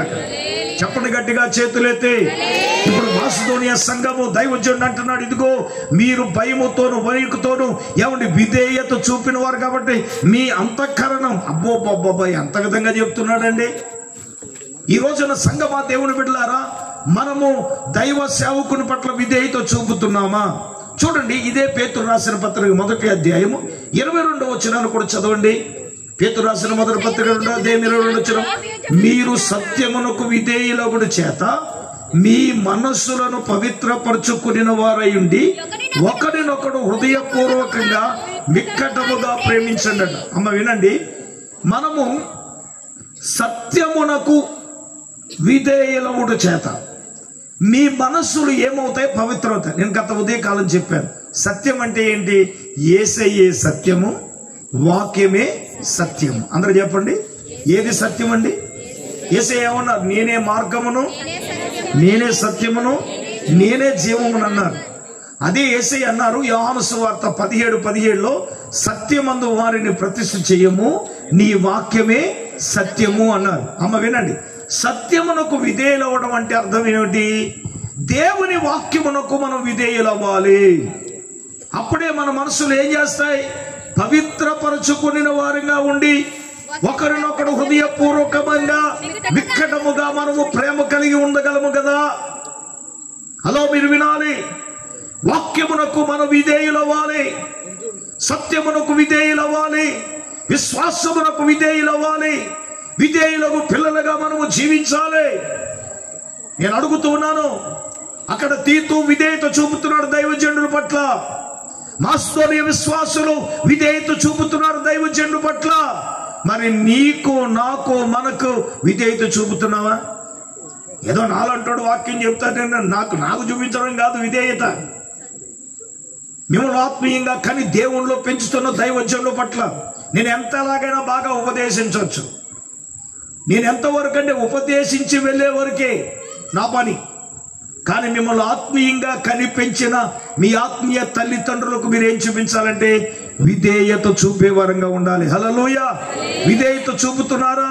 విధేయత చూపే బిడ్డలంగా మీరు నేను మనము ఉందుముగాక. చెప్పండి ఆమేన్. చెప్పండి ఆమేన్. ఇప్పుడు ఎవరైనా నూతనమైన వారు వస్తే వారిని శిక్షింపగా క్షమించి మీరేం చేయాలి? వారిని ఆదరించి వారి ఎడల మనం ఏం చూపించాలంటే విధేయత చూపవలసిన వారమై ఉన్నాం. అయితే ప్రియులారా, నేను ఇంకొక మాట చెప్పి నేను ఇంకో పాయింట్లోనికి వెళ్తాను. అదేమిటంటే అత్యంత కీలకమైనది ఏంటంటే, దేవుని బిడ్డలారా గమనించండి, రోమీయులకు రాసిన పత్రిక 6వ అధ్యాయం 16వ వాక్యంలో మనం చూసినప్పుడు, లోబడుటకు దేనికి మిమ్మును మీరు దాసులుగా అప్పగించుకుందురో చావు నిమిత్తముగా పాపమునికే గాని, ఈ మాట నోటిఫై చేయాలి. మూడవదిగా నీతి నిమిత్తముగా విధేయతకే గాని మీరు దేనికి లోబడుదురో దానికే. వినాలి, మనము దేనికి విధేయత చూపించాలంటే నీతికి. అందరూ చెప్పండి, మాట్లాడాలి అందరూ. నీతికి మనం ఏం చూపించాలి? విధేయత చూపాలి. ఈ రోజున నీతికి రోజులు లేవండి, నీతికి రోజులు లేవు. కానీ రక్షించబడిన విశ్వాసి తన జీవితంలో దేనికి విధేయత చూపాలయ్యా అంటే విధేయతకు మనము చూపవలసిన వారమై ఉన్నాము. గట్టిగా చేతులెత్తి దేవుని స్తోత్రం చెప్పండి, గట్టిగా చెప్పాలి. హల్లెలూయా. దేవుని సంగమా, దేవుని బిడ్డలారా, ప్రియ పరిశుద్ధాత్మ దేవుడే తన వాక్యము ద్వారా నీతో నాతో మనతో మాట్లాడుతున్నాడు. నేను కొన్ని మాటలు చూపించాను. మీరు నీతికి విధేయత చూపాలని, సత్యానికి విధేయత చూపాలని, విశ్వాసమునకు విధేయత చూపాలని, సేవకునికి ఏం చూపించాలి? మాట్లాడాలి అందరూ, విధేయత చూపాలి. అయితే ఇక్కడ మాసిదోనియా సంఘ విశ్వాసులు ఎలాగున్నారంటే వారు విధేయత చూపే వ్యక్తులుగా ఉన్నారు. హల్లెలూయా. మూడవదిగా దేవుని బిడ్డలారా, ఈ సంఘం అనుకు ఉన్నతమైన అనుభవం ఏంటంటే 2 కొరింథీయులకు రాసిన పత్రిక 3వ పాయింట్ 8వ అధ్యాయం మొదటి వాక్యాన్ని 2వ వాక్యాన్ని మనం చదువుకుందాం. సహోదరులారా, మాసిదోనియా సంఘాలకు అనుగ్రహింపబడిన దేవుని కృపను గురించి మీకు తెలియజేస్తున్నాం. అది ఏదనగా, వారు బహుశ్రమల వలన పరీక్షింపబడగా అత్యధికముగా వారు ఏం చేస్తున్నారో తెలుసా? సంతోషించుచున్నారు. హల్లెలూయా. మూడవదిగా ఈ సంఘానికి ఉన్నటువంటి అనుభవం ఏమిటంటే, శ్రమలు విస్తరించినప్పుడు, శ్రమలు అత్యధికంగా ఏమంటే వాళ్ళ జీవితాల్లో వారికి ఎదురైనప్పుడు, శ్రమలలో వారు పరీక్షించబడుతున్నప్పుడట వారు ఎలాగున్నారంటే దేవునిలో సంతోషించారట. హల్లెలూయా. ఏమంటే శ్రమలు వచ్చినప్పుడు దేవునిలో సంతోషించడం ఏమిటండి? ఒకవేళ 2024వ సంవత్సరం విశ్వాసులుగా మీ వ్యక్తిగత జీవితంలో అనేకమైన శ్రమలు మీ జీవితంలో మీకు ఎదురై ఉండొచ్చు, సేవకుని జీవితంలో ఎదురై ఉండొచ్చు, వ్యాపారంలో శ్రమలు రావచ్చు, చేస్తున్న ఉద్యోగంలో శ్రమలు రావచ్చు, నువ్వు వెళ్తున్న ప్రయాణంలో నీకు శ్రమలు రావచ్చు. ఒకవేళ నువ్వు ఏ శ్రమల చేత నువ్వు పరీక్షించబడుతూ ఉన్నా, సేవలో కూడా మాకు ఎన్నో పరీక్షలండి. 2024వ సంవత్సరం అంతా నాకు పరీక్షలే, మామూలు పరీక్షలు కాదు. ఎన్ని పరీక్షలు అంటే అన్ని పరీక్షలు. ఏమంటే మేము ఒక 2.5 సంవత్సరాల క్రితం మా చర్చి పక్కన స్థలం ఉంది, మా పిన్నల్ది. మేము ఇల్లు కట్టేటప్పుడు అడిగాం, నాకు ఇచ్చేయాలి, 7 లక్షలు కావాలంది. అదంతా ఖరీదు చేయదు. సరేరా బాబు, మనం అడిగాం కాబట్టి వీడి నెత్తి మీద ఎక్కి కూర్చుంది, 2 లక్షలకి మించి ఇవ్వలేమన్నప్పుడు అబ్బాయి ఏమో అని ఆపేసింది. మన 2024లో 40 దినాల ఉపవాసం ఉండి ప్రార్థన చేస్తున్నాం. నా చేతిలో ఒక సింగిల్ పైసా కూడా డబ్బులు లేవు. అంటే శ్రమల్లో పరీక్ష అంటే ఎలా కొడుతుందో చెప్తాను వినండి. ఆవిడ సడన్గా దిగింది. ఒరే నీకు స్థలం ఇచ్చేస్తాను రాదు, నా దగ్గర డబ్బులు లేవన్నాను. ఎంతగానో ఇచ్చేస్తానంది. నేను లచ్చకి ఇచ్చేస్తామన్నాను. ఎంత చెప్పిందండి? 7 చెప్పింది. నేను ఎంత ఇస్తానన్నాను? 2 ఇస్తానన్నాను. ఇప్పుడు లచ్చకి ఇస్తానంటే ఆవిడ అలాగే చూస్తుంది. కడి చూపుగా నోటు మన నాదేంటి, దీన్ని ఎలాగైనా వదిలించుకుందాం, మన దగ్గర డబ్బులు లేవు కదా, నేను చూస్తున్నాను. దేవునికి స్తోత్రం. అంటే పరిశ్రమల వలన పరీక్షించబడ్డం అంటే ఏంటో చెప్తాను వినండి. కాసేపు ఆలోచించిన తర్వాత ఆవిడ ఒరే నేను మాట చెప్తాను వింటావా అంది. చెప్పు వింటానన్నా. 150,000 అంది. దేవునికి స్తోత్రం. నువ్వు కళ నిజమా అన్నాను. దేవునికి స్తోత్రం. నిజమే, హల్లెలూయా, నిజమే. కానీ నేనేమన్నానంటే 3 నెలల వరకు నా దగ్గర డబ్బులు ఉండవంటే ఈ లోపల మా పాస్టర్ నన్ను చీకటి లోపల లాక్కి వెళ్ళిపోయింది. అసలే దానికి మనసు వచ్చింది బాబు, నువ్వు 3 నెలలు టైం పెట్టుకో, మళ్ళీ దీన్ని మనసు మారిపోతే దేశ రక్తం వేసి ఒక 2 రోజులు టైం అడిగి ఎక్కడ ఉండమని చెప్పు అని చెప్పి మొత్తం మీద ఏమంటే ప్రియులారా ఎన్నో విధాలుగా అంటే ఆర్థిక పరంగా పరీక్షలు నీ జీవితంలో ఎదురై ఉండొచ్చు. ఒకవేళ ఆ బలహీనతలో రోగపరంగా నువ్వు పరీక్షలు ఎదుర్కొంటుండొచ్చు. సేవా జీవితంలో సంఘములో కూడా శ్రమల వలన పరీక్షించబడి ఉండొచ్చు. నేనేమంటానంటే శ్రమలు మనకు ఎదురైనప్పుడు మనం నేర్చుకోవాల్సింది ఏంటో తెలుసా? దేవునిని బట్టి సంతోషించి ఆనందించే అనుభవాన్ని మనం కలిగి ఉండాలి. చప్పట్లు కొట్టండి గట్టిగా. హల్లెలూయా. ఏమంటే బైబిల్ గ్రంథంలో హబక్కూకు అనే భక్తుడు ఉంటాడు. హబక్కూకు గ్రంథం 3వ అధ్యాయం 17-18 వచనాలు మనం చూస్తే ఆయన గురించి రాయబడిన మాట ఏంటో తెలుసా? ఏమంటే అంజూరపు చెట్లు పూయకుండానట, ద్రాక్ష చెట్లు ఫలింపకపోయినట, చేనులోని పైరు. హబక్కూకు గ్రంథం 3వ అధ్యాయం 17-18 వచనాలు భక్తులారా చదవండి. అంజూరపు చెట్లు పూయకుండానను, ద్రాక్ష చెట్లు ఫలింపకపోయినను, చేనులోని పైరు పంటకు రాకపోయినా,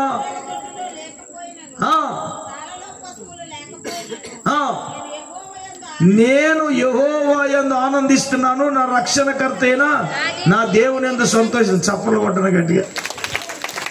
ఎవరికి మీకు కాదు, హబక్కూకు గారు. అంజూరపు చెట్లు పూయకుండినను, ద్రాక్ష చెట్లు ఫలింపకపోయినను, ఆ చేనులోని పైరు పంటకు రాకపోయినానంట, గొర్రెల దొడ్లో లేకపోయినానంట, సాలలో పశువులు లేకపోయినానంట. ఏం చేస్తాడనంట అంటే నేనంటాను శ్రమలు వచ్చినప్పుడు చేనులోను పైరు లేకపోయినా దేవుళ్ళు ఆనందించడం ఏంటండి? గొర్రెల దొడ్లో లేకపోతే దేవుళ్ళు ఆనందిస్తున్నాడట. ఊరుకొండయ్య గారు పంట పండితే కూట పెడతాం కానీ, కృతజ్ఞత కూట పెడతాం కానీ, ఒక రోజున అలాగే ఒక కృతజ్ఞత కూటం జరుగుతుంది. నేను వాకింగ్ చెప్తున్నాను. ఏమంటే ప్యాస్ అయిపోయినప్పుడు కృతజ్ఞత కూట పెట్టడం కాదు, ఫెయిల్ అయినప్పుడు కూడా కృతజ్ఞత కూట పెట్టాలన్నా. మీకులాగే చూశారు అందరు నా వంక. దేవుని స్తోత్రం. ఏమయ్యాన బుర్ర ఉందా నీకు? ఏదైనా దేవుడు మేలు చేస్తే కృతజ్ఞత కూడికెడతాం కానీ మేలు చేయకపోయినా కృతజ్ఞత కూడు పెట్టడం ఏంటి అని అంటే ఈ మాట ఒక ఆవిడికి బలంగా నాటేసింది. దేవునికి స్తోత్రం. ఆయన పిల్లోడు ఫెయిల్యూర్ అయితే ఇంటికాడ పెద్ద కూడ పెట్టేసింది. దేవునికి స్తోత్రం. ఇంతకీ నేను చెప్పిన మాట ఆవిడ అక్కడ సాక్ష్యం చెప్పింది. అయ్యగారు పలానా చోట ఇలా చెప్పారు, అది నా హృదయంలో నాటిపోయింది. ఇంతకీ ఏంటో అనుకున్నారు. ఫెయిల్ అయిపోయినా కూటం పెట్టమన్నాడు మాస్టర్ గారు. అవును, మరి దేవుళ్ళు ఆనందించడం అంటే ఏంటి? చేనులోని పైరు పండకపోయినా, ఏమంటే గొర్రెల దొడ్లో లేకపోయినా, సాలలో పశువులు లేకపోయినా ఈయన ఏం చేస్తాడట?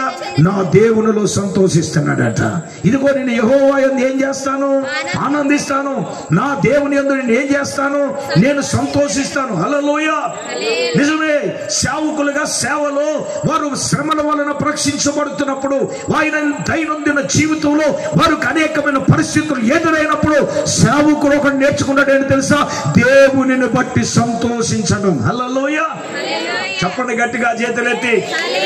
సేవకుడే కాదు, విశ్వాసులుగా మనము కూడా మనకెదురైన శ్రమలలో, మనకెదురయ్యే బాధలో, మనకెదురయ్యే కష్టాలలో, మనం శ్రమల వల్ల పరీక్షించబడుతున్నప్పుడు దేవునిలో సంతోషించి ఆనందించే అనుభవం మనకు కావాలి. నేను అంటాను, నువ్వు దేని వల్ల పరీక్షించబడుతున్న కుటుంబంలో పిల్లల వల్ల పరీక్షించబడుతున్నావా?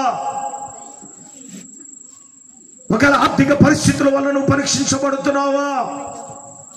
రోగముల వల్ల, ఇబ్బందుల వల్ల నువ్వు పరీక్షించబడుతున్నావా? దేని వల్ల నువ్వు పరీక్షించబడుతున్నావు? అయితే శ్రమల వలన మనము పరీక్షించబడుతున్నావు. ఒకటి నేర్చుకోవాలి, ఏంటి చెప్పండి? దేవునిలో సంతోషించావు, దేవునిలో ఆనందించు. ఇది 3 అనుభవాన్ని వారి నుంచి దగ్గర మనం నేర్చుకుంటున్నాం. 4వదిగా మనం చూద్దాం. 4వదిగా 2 కొరింథీయులకు రాసిన పత్రిక 8వ అధ్యాయము 4వ వచనం చదవండి ఒకసారి. 2 కొరింథీయులకు రాసిన పత్రిక. ఏమో ఇరిపోతున్నారండి బైబిల్ చదివే భక్తులు. ఓకే, 4వదిగా వీరేంటో తెలుసా? ఇది చాలా అత్యంత కీలకమైనది. అదేమిటంటే, వారు తమ సామర్థ్యము కొలదియే కాక సామర్థ్యము కంటే మరి ఎక్కువగా తమంతట తామే వారు దేవునికి ఇచ్చిరని మీకు సాక్ష్యం ఇస్తున్నారు. గట్టిగా ఒకసారి పెద్ద స్తోత్రం చెప్పండి గట్టిగా. హల్లెలూయా. సంఘమా, ఇక్కడ ఒకటి మనం నేర్చుకోవాలి. ఈ మాసుదోనియ సంఘం తీతో ఒకటి నేర్పుతున్నాడు. అదేంటంటే, వాళ్ళు సామర్థ్యము కొలదియే కాక, ఈ మాట రాదులేనా మనకి, సామర్థ్యం కొలదియే కాక సామర్థ్యము కంటే మనం ఎక్కువగా దేవునికి మనము ఇవ్వాలి. ఏంటి చెప్పండి? సామర్థ్యము కొలదియే కాక. ఒక రోజున మా చర్చిలో ఉపవాస ప్రార్థన చెబుతాను. నేను సర్వసాధారణంగా గమ్మున ప్రార్థనా సమయానికి గమ్మున నేను రాను. ఒక రోజున ఒక ఆవిడ వచ్చి ప్రార్థన చేస్తుంది. ఆవిడ ఏమని ప్రార్థన చేస్తా? పంపు నింపు అని ప్రార్థన చేస్తుంది. ఏంటి చెప్పండి? పంపు నింపు అంటుంది. ఏంటి ప్రభా పంపు నింపు అంటుంది? ఏంట్రా పంపు నింపు అంటారు? మా ఊరిని అడిగాను, ఎవరు పంపేమో పోయింది ఏంట్రా అన్నాను. దేవుని స్తోత్రం. అది కదా అయ్యారు, దేవుని పంపమంటుంది, నింపమంటుంది, పంపమంటుంది, నింపమంటుంది, పంపమంటుంది, నింపమంటుంది, పంపమంటుంది, నింపమంటుంది, పంపమంటుంది, నింపమంటుంది. అంటే నేను మందిరానికి ఎంత కానుక ఇచ్చింది అంటే ఏమేమో లేదు అన్నయ్య అంటున్నాడు. దేవునికి స్తోత్రం. దేవునికి ఏమి ఇవ్వలేదంట, కానీ పంపు నింపు ఇదే ప్రార్థన. ఏజ రక్త వేజి. కొంతమంది భక్తులు పంపు నింపు ప్రార్థన ఏజ రక్త వేజి. ఇలా ప్రభువుకి ఏమి ఇవ్వరు, ప్రభు పరిచర్యకి ఏమి ఇవ్వరు. నువ్వు ఎంతైనా ప్రభు నువ్వు ఇచ్చేయి. హల్లెలూయా. నేను మాత్రం ఇదే పడుతుంది. 10 అంటే 10 రూపాయలు. ఇంకా ఇంకెంచేపు చూసినా 10. వాళ్ళు ఏం చెబుతున్నాను? ఏమన్నా మా ఊళ్ళో సావుకారు ఉన్నాడు. ఏమన్నా అయ్యారు 10 కాగితాలు మీకే వస్తున్నాయి అన్నాడు. ఆడు వేసి రక్త వేసి ఆడు కౌంటర్ కూడా తెలిసిపోయింది. అంటే 10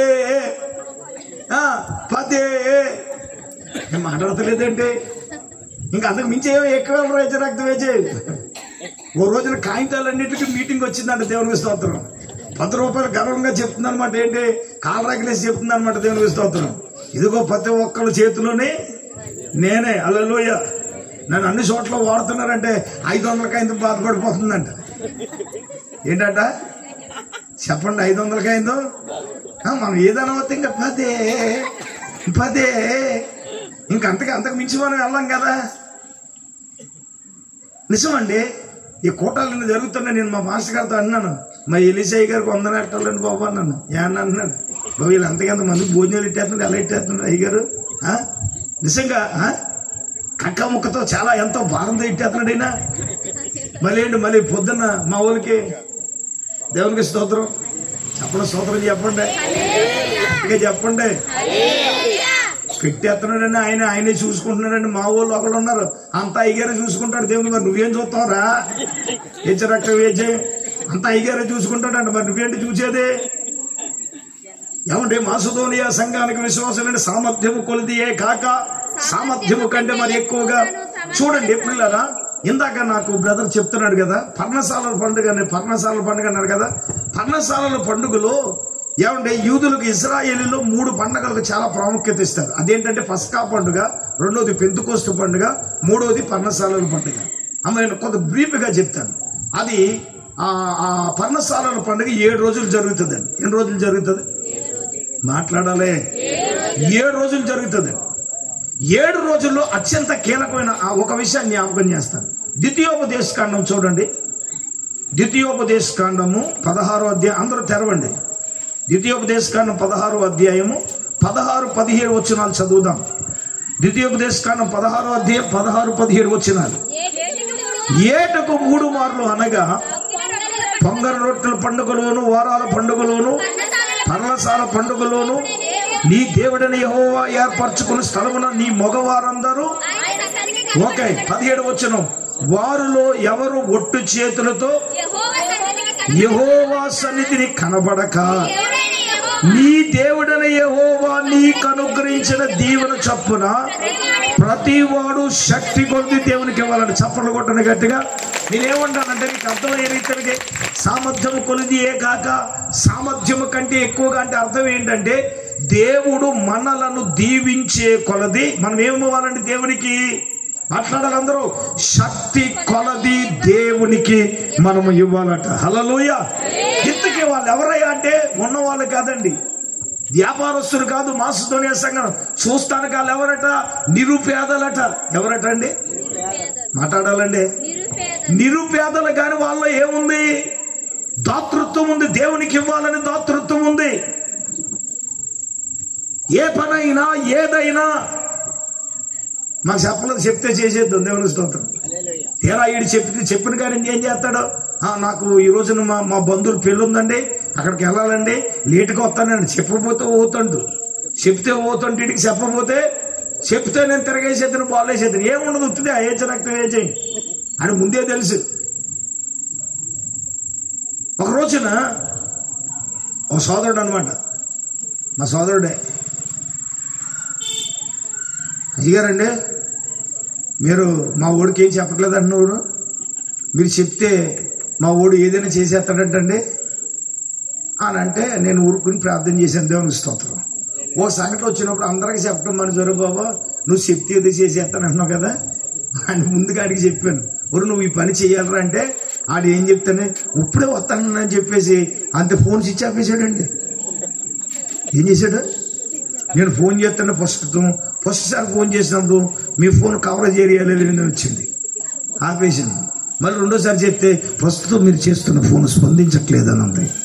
మూడోసారి ఫోన్ చేస్తే మీ ఫోన్ వేరొక వారి కాళ్ళు వేరొక కాలుకి. అబ్బాయి ఎంత బాగా చెప్తున్నాడు, స్తోత్రం. చెప్పండి గట్టిగా, చేతులెత్తి. అప్పుడు వీడికి నాకు అర్థమైపోయింది అనమాట. వీడి ఓహో వీడి కథ ఎలాగుందని చెప్పేసి ఏం చేశానంటే ఆడ ఖాతా కోటి దగ్గరికి వెళ్ళి పలానోడు ఇమ్మని తెచ్చేయండి రా నన్ను తెలుస్తాను. ఆడు వెళ్ళేసి వెళ్ళి తెచ్చేసారు. దేవుని స్తోత్రం. ఆ కార్యక్రమం అయిపోయిందంట. ఈడు 3 రోజులు అయిన తర్వాత కొట్టు దగ్గరికి వెళ్ళాడంట. కొట్టు దగ్గరికి వెళ్తే ఏమంటే మీరు ఏదో అన్నారంటే పాస్టర్ గారు వచ్చారండి పట్టుకురమ్మన్నారంటే పట్టుకొచ్చేసారండి. దేవుని స్తోత్రం. కానీ ఏం చేస్తాడు? ఇంకా అతి ఉత్సాహం ప్రవర్తించేసి మాట్లాడేసిన వాడికి ఆడికి అలాగే తీయాలి తీట. దేవుని స్తోత్రం. అయితే ఒకటి అది అలా చేస్తే ఏం జరిగిందో తెలుసా? ఆడికి ఒకడికి ₹1,00,000 బాకీ ఇస్తే 7 సంవత్సరాల నుంచి ఇవ్వట్లేదండి. ఆ పని నేను చేయటాన్ని బట్టి దేవుడు వాడికి విశ్వాసం కలిగించడాన్ని బట్టి ఏం చేశాడో తెలుసా? ఆ ₹1,00,000 బాకీ పట్టుకొచ్చి ఇచ్చేసాడు. చప్పలు కొట్టండి గట్టిగా. ఇప్పుడు ఆడు వచ్చి అన్నాడు, ఏమండి ఈ కార్యం చేసిన వల్ల దేవుడు మాకు ఈ కార్యం చేశాడు. దేవునికి స్తోత్రం చెప్పండి. దేవునికి ఇస్తే దేవునికి ఏదైనా చేస్తాడు. ఈ పర్ణశాల పండుగలు అత్యంత కీలకం ఏంటో చెప్పనా? కుటుంబాలుగా రావాలి. చెప్పండి ఏంటండి? కుటుంబాలుగా రావాలి. 2 ఏమండి ఆ పండగలో ఆ 7 రోజులంటే జీవనోపాధి అని ఏ పని చేయరండి. 3 వాళ్ళ ఇంటికి చుట్టం వచ్చినా ఎవరు వచ్చినా ఏమొచ్చినా ఏం చేస్తారు తెలుసా? వాళ్ళందరూ కూటాలు ఆ పర్ణశాల కూటాలకు తీసుకొచ్చేస్తారు దేవుని సన్నిధి. హల్లెలూయా. చెప్పండి గట్టిగా, చేతులు ఎత్తి. మన ఇంటికి ఎవరైనా వచ్చినప్పుడు మనం ఏం చేయాలా? మా పెళ్ళైన కొత్తలో మా బామ్మర్ది బ్యాగట్టుకు దిగాడు ఆదివారం. ఆడు అన్యుడు, మా పెద్దత్త గారు కొడుకు. దిగితే మా పాస్టమ్మ గుడికి వెళ్దామని తల వేసేస్తుంది. ఆడు బ్యాగ్ వేసి దిగాడు. మా పాస్టమ్మ సైకిల్తో అంటే మా అన్నయ్య వచ్చాడు ఏం చేయమంటామని అంతా సైకిల్తోనే ఇవ్వను. నేనన్నాను అంటే గడేసి అంది. ఆవిడంటది అంటే ఏంటి బ్యాగ్ సంగతి ఏంటన్న తీసుకెళ్ళిపోదాం. ఆడు అన్యుడు ఎంత బొట్టెట్టుకున్నాడు. దేవునికి స్తోత్రం. ఎక్కడ తీసుకెళ్ళిపోయాడు? ఆదివారం గుడికి తీసుకెళ్ళిపోయాం. మా ఊరికి చెప్పారు ఆడికి నా ముందు కూర్చేయండి అన్నాను. దేవునికి స్తోత్రం. ఆడికి నా ముందు కూర్చేసాడు. అలా చూపుతాను అమాయకంగా. మా బావగారి ఇంటికి వస్తే కాలు కొడుకుంటే నీళ్ళు ఇవ్వలేదు, మంచినీళ్ళు లేదు. యేసుబాబు దగ్గర ఆడికి యేసుబాబు అంటే అసలు పడదాడికి. ఈ లోపల మా విశ్వాస కన్నాడు ప్యానం పోయిలో ఉంది బాబు టీ అంటే అది నాకంటే గొప్పదే. గంట నేను చెప్పిన గంటకి ఇచ్చింది దేవుని స్తోత్రం. బావా ఇప్పుడు ఇస్తామన్నట్టుగా చూస్తున్నాడు. అందరు చేతులు తల్లి చెప్పండి అంటే మా ఊడు నా వంక అలా చూస్తున్నాడు. ఏయ్ చెప్పు అన్నాను. హలో నీ అన్నాడు. అర్థవుతుందా? ఇంకాడికి తేలి చెల్లి పాకెత్తనే బావగారిని. మళ్ళీ ఇప్పుడు నేను కనుక లేచి వెళ్ళిపోతే మా చెల్లిని ఏం చేస్తాడని అడిగిపోయి దేవుని స్తోత్రం. ఆ రోజు 3 అయిపోయిందండి. మా ఊరిని సావుగొట్టి చెవులు మూసేసాను ఆదివారం దేవునికి స్తోత్రం. అప్పుడు ఇంటికి తీసుకొచ్చేవాడిని. మా పాస్టమ్మ అప్పుడు పొయ్యి వెలిగించింది. పొయ్యి వెలిగితే 4 అయిపోయింది దేవునికి స్తోత్రం. మా బామ్మ వెళ్ళిపోయి మీ మీద ఒట్టు, మా ఊడు ఆదివారం వస్తే ఒట్టు. అంటే మా బావ దగ్గరికి వెళ్తే నన్ను ఎక్కడ తీసుకెళ్ళిపోతాడు చెప్పరమ్మా? ఎక్కడ తీసుకెళ్ళిపోతాడు చెప్పండి? యేసుబాబు గుడికి తీసుకెళ్ళిపోతాడు. ఇప్పుడు యూదుడు ఎవడింటికైనా ఇంటికి చుట్టం వచ్చాడు కానీ ఎక్కడ తీసుకెళ్ళిపోతాడంటే అది ఎవడైనా కానివ్వండి. పరదేశం అంటే చుట్టం. ఆ పనసాల పండుగలో వాడిని ఎక్కడ తీసుకొచ్చేతారంటే కుటుంబాలకు. చూడండి అక్కడ నెక్స్ట్ వచ్చిన 16వ అధ్యాయంలో చూడండి ఒకసారి 14 వచ్చిన ఈ పండుగలలో నీవు నీ కుమారుడు నీ కుమార్తె నీ దాసుడు ద్వితీయోపదేశకాండం 16వ అధ్యాయం 14 వచనంలో నీ దాసుడు నీ దాసి గ్రామంలో ఉన్న లేవీలు పరదేశులు అంటే చుట్టాలు తండ్రి లేని వెధవరాళ్ళు వీళ్ళందరూ ఎక్కడికండి దేవుని సన్నిధికి వచ్చారు. దేవునికి స్తోత్రం చెప్పనాలి. ఇప్పుడు వీళ్ళు వచ్చి ఏం చేస్తున్నారంటే దేవుడు వారు అనుగ్రహించిన దీవెన చొప్పున ఎలాగిస్తున్నారు? శక్తి కొలది. ఎలాగండి? మాట్లాడతలేదో సామర్థ్యము కొలదియే కాక సామర్థ్యము కంటే మరి ఎక్కువగా వీరు ఏం చేస్తున్నారంటే దేవునికి ఇస్తున్నారు. దేవునికి స్తోత్రం కలుగును. నేనేమంటానంటే సంగమా దేవుని బిడ్డలారా, మాసుతోనియా సంఘ విశ్వాసులు తీతు ఎలాగున్నారో తెలుసా? సామర్థ్యము కొలితే కాక సామర్థ్యము కంటే దేవునికి ఇచ్చేవారుగా ఉన్నారు. నీవు నేను మనం ఎలాగున్నాం మనం నేర్చుకుందాం. 5వదిగా మనం చూద్దాం అత్యంత కీలకమైన విషయం 2 కొరింథీయులకు రాసిన పత్రిక 8వ అధ్యాయము. ప్రియులారా మనము 5వ వాక్యాన్ని మనం చూద్దాం. 5వ విషయం ఇదియుగాక మొదట ప్రభువునకును రెండవది దేవుని చిత్తం వలన మాకును తమ్మును తామే అప్పగించుకున్నారట. అమ్మ వినాలి. ముందు దేవునికి విశ్వాసులమైన మనం ఏం చేయాలి? అప్పగించుకోవాలి. రెండవదిగా అక్కడ ఏమంటున్నారు? దేవుని చిత్తము వలన మాకు అంటే దైవజనుడికి అప్పగించుకోవాలి. ఈ రాత్రి పరిశుద్ధాత్మ దేవుడు చాలా సూటిగా స్పష్టంగా నీతో నాతో మనందరితో మాట్లాడుతూ ఉన్నాడు. సంగమా మనము దేవునికి అప్పగించుకోవాలి, దైవజనుడికి అప్పగించుకోవాలి. ఇక్కడ ఏమంటున్నాడు తెలుసా? దేవుని చిత్తము వలన. చెప్పండి, ముందు ప్రభువునకును దేవుని చిత్తం వల్ల మాకును తమ్మును తామే అప్పగించుకున్నారు. దేవునికి స్తోత్రం కలుగును. ఇంతగా చేయదురని మేము అనుకోనలేదని దైవజనుడు ప్రకటన చేస్తా ఉన్నాడు. విశ్వాసులుగా మనం ఏం చేయాలి? రక్షించబడి దేవుడి సంఘములో పెట్టినప్పుడు ఏమండి దైవజనుడికి పరిచర్యకు మిమ్మల్ని మీరు ఏం చేయాలి? అప్పగించుకోవాలి. అర్థమవుతుందా? మాలాంటి బోధకులు వస్తా, నేను ముందే చెప్తున్నాను. మేము పర్మనెంట్ కాదు, ఏదో వచ్చే 4 ముక్కలు చెప్పి వెళ్ళిపోతాం. మీ దైవజనుడికి మీ సంఘానికి మీ పరిచర్యకు మీరు ఏం చేయాలి? మీరు అప్పగించుకుని పరిచర్యలో. నేనేమంటాను? పరిచర్య చేయడం అంటే దైవజనుడితో పరిచర్యలో మనము సహకరించే వారంగా మనం ఉండాలి. అర్థమవుతుందా?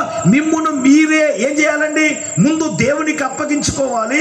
రెండవదిగా దైవజనుడు. చూడండి కొరింథీయులు రాసిన మొదటి పత్రికలో 16వ అధ్యాయంలో ఒక కుటుంబాన్ని గురించి చెప్తున్నాడు. 15వ వచనం. శపన ఇంటి వారు, మొదటి కొరింథీ 16:15. శపన ఇంటి వారు అక్క యొక్క ప్రథమ ఫలమై ఉన్నారు. వారు పరిశుద్ధులకు పరిచర్య చేయుటకు తమ్మును తామే వారు ఏం చేశారండి? అప్పగించుకున్నారు. దేవునికి స్తోత్రం కలుగునుగాక. అందరు గట్టిగా చేతులెత్తి స్తోత్రం చెప్పండి. అందరూ స్వరమెత్తి గట్టిగా దేవుని స్తోత్రం చెప్పండి. హల్లెలూయా. దేవుని సంఘమా, దేవుని బిడ్డలారా,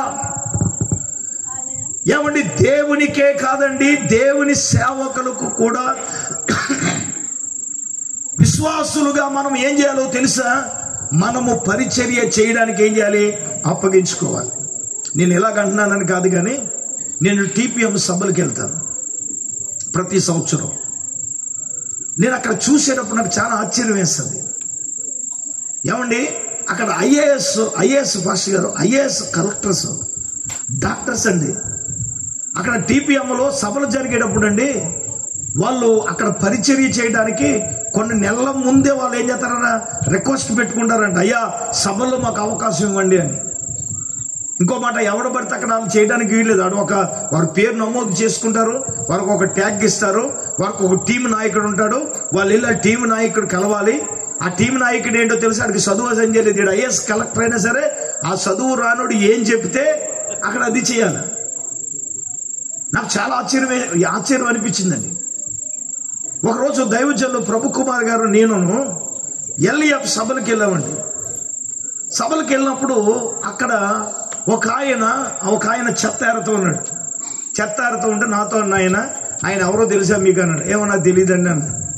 తెలియదంటే ఆయన డిఎస్పీ అన్నాడు. నేను ఊరుకోవయ్యా, డిఎస్పీ అంటే కాగితాలు ఏరటం ఏంటి అన్నాను. దేవునిస్తూ మనం అందరూ తోమగారు తమ్ములు చెల్లులం కదా, మనకు అనుమానం కదా, డిఎస్పీ గారి కాగితాలు ఏరటం ఏంటి అని అంటే నిజమండి అని అన్నాడు.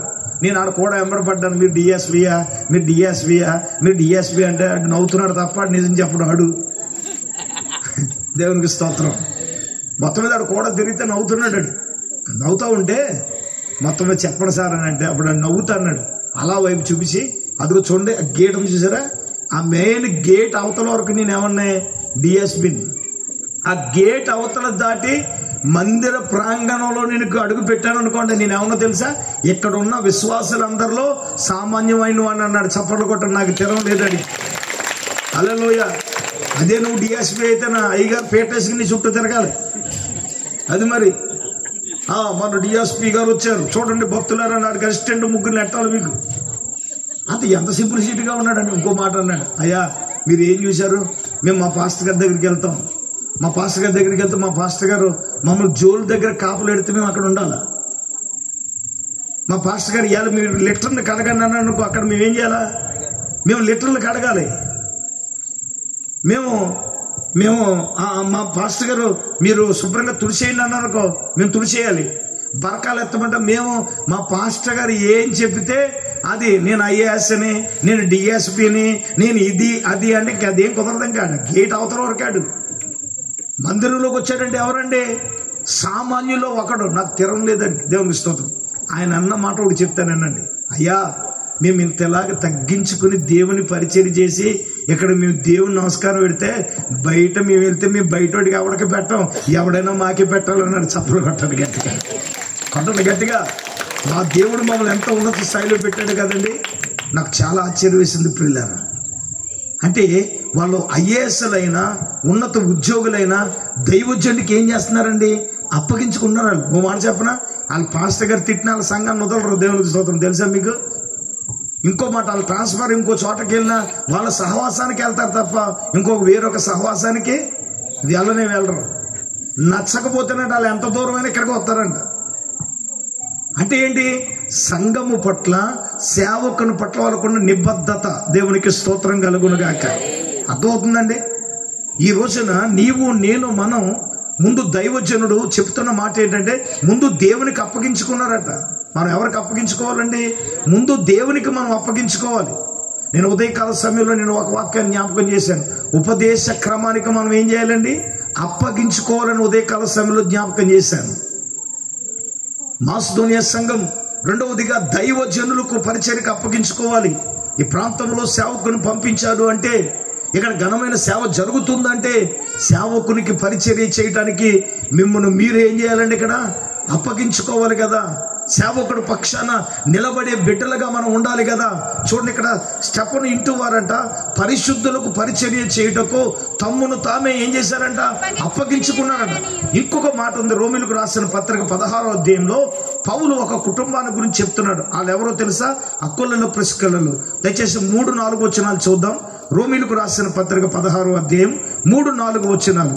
క్రీస్తు యేసునందు నా జత పని వారైన ప్రిస్కిల్లకు అక్కులకు నా వందనము చెప్పుడి, వారు నా ప్రాణము కొరకు తమ ప్రాణాలకు ఇచ్చుటకైనను వారు తెగించారట, మరియు వందనములు చెప్పుడి. హల్లెలూయా. అందరు గట్టిగా దేవుని స్తోత్రం చెప్పండి అమ్మా. అకులలో ప్రిస్కిల్లలో అనేవారండి అమ్మ వినండి, దైవజనుడు కొరకు ఏమిచ్చారటండి? ప్రాణాలు ఇవ్వడానికైనా తెగించారటండి. నిజంగా ఈ రోజున అటువంటి మాసుతోనియ సంఘ విశ్వాసుల వలె, అకులలో ప్రిస్కిల్లలో వలె మీ సేవకుల పట్ల మీరు ఉందురుగాక, పరిచర్యలో సహకారులుగా మీరు మారిపోవుదురుగాక. చెప్పని గట్టిగా ఆమేన్. నిజమే కదా? వారు చెప్పిన మాట ఏంటి? ఎంతకు చెప్పాను, దేవుడు మమ్మల్ని ఇంకా ఉన్నత స్థాయిలో పెడుతున్నాడు సార్. డిఎస్పీ నుంచి ఎస్పీ నుంచి ఏఎస్పీ, అలాగే ఇంకా మేము క్యాడర్గా దేవుడు మమ్మల్ని ఉన్నతమైన స్థాయికి దేవుడు తీసుకెళ్తున్నాడు అండి. వాళ్ళు చెప్పిన మాట ఏంటి తెలుసా? మేము తగ్గించుకుని మేము దేవుని మందిరంలో పరిచర్య చేయటాన్ని బట్టే కదా. ఒకసారి ఒక దైవజనుడు చెప్తే నేను విన్నాను. ఒక యవనస్తుడు సంఘంలో ఏమండి నమ్మకంగా ఉండేవాడట. వాడు ఎక్కడ జోళ్ళ దగ్గర ఉండేవాడు, స్టాండ్ దగ్గర ఉండేవాడట. ఏమన్నా అలా ఉంటూ ఉన్నాడు. కానీ ఆ వ్యక్తి చదువుకున్నాడు, ఏమన్నా ఐఏఎస్ అయ్యాడు, కలెక్టర్ అయ్యాడండి, ఏమన్నా ఉన్నతమైన పోస్టింగ్ ఇచ్చిందండి. ఒక రోజున వాళ్ళ సొంత ఊరికి వస్తే పాస్టర్ గారు వెళ్ళి చెప్పాడంట, ఒరే బాబు, అయ్యా నాన్న, నువ్వు దేవుడు నిన్ను హెచ్చించాడు, ఈరోజు నువ్వు సాక్ష్యం చెప్పాలి అని పాస్టర్ గారు వెళ్ళి చెప్తే, అలాగే అండి వస్తానని చెప్తానంటే ఆ సమయం అయిందట. పాస్టర్ గారు వాళ్ళు వస్తున్నాడని కనిపెడుతున్నాడంట. కానీ ఇంతకీ అంతకంటే ముందు వచ్చేసి వాడు ఎక్కడున్నాడో తెలుసా? వాడు ఎప్పుడు ఎక్కడుండాలో అక్కడ జోల్ స్టాండ్ దగ్గరే ఏమీ తెలియని అమాయకులా కూర్చున్నాడట. పాస్టర్ గారు ఎంత కేకేసినా సరే రాలేదట. తర్వాత అడిగాడంట దైవజనుడు, ఏమయ్యా అంటే, నేను ఈ స్థితి ఆ స్థితిలో నుంచి దేవుడు నన్ను ఏం చేశాడు? ఉన్నతమైన స్థితిలో పెట్టాడు. నన్ను ఆ స్థితిలో పెట్టినను కూడా మొదట నేను చేసిన నా స్థితిని నేను ఏం చేస్తున్నాను? జ్ఞాపకం చేసుకుంటున్నాను అన్నాడంట. కొట్టండి చప్పట్లు గట్టిగా, కొట్టాలి గట్టిగా, కొట్టాలి గట్టిగా. నేనేమంటానో తెలుసా? దేవుని పరిచర్య చేయడానికి దైవజనుకు నిన్ను నీవు అప్పగించుకుంటే దేవుడు నీ కుటుంబాన్ని ఉన్నతమైన స్థాయిలో పెడతాడు, నీ బిడ్డలు ఉన్నతమైన స్థాయిలో పెడతాడు, నిన్ను ఉన్నతమైన స్థాయిలో పెడతాడు. ఎక్కలేనంత ఎత్తైన కొండ మీదకి దేవుడు మిమ్మల్ని పెట్టబోతున్నాడు. ఆమేన్ చెప్పండి, ఆమేన్ చెప్పండి, ఆమేన్. దైవజనుడితో కలిసి మనం పరిచర్య చేయాలి. దైవజనుడికి పరిచర్య చేయడానికి మనం అప్పగించుకోవాలి.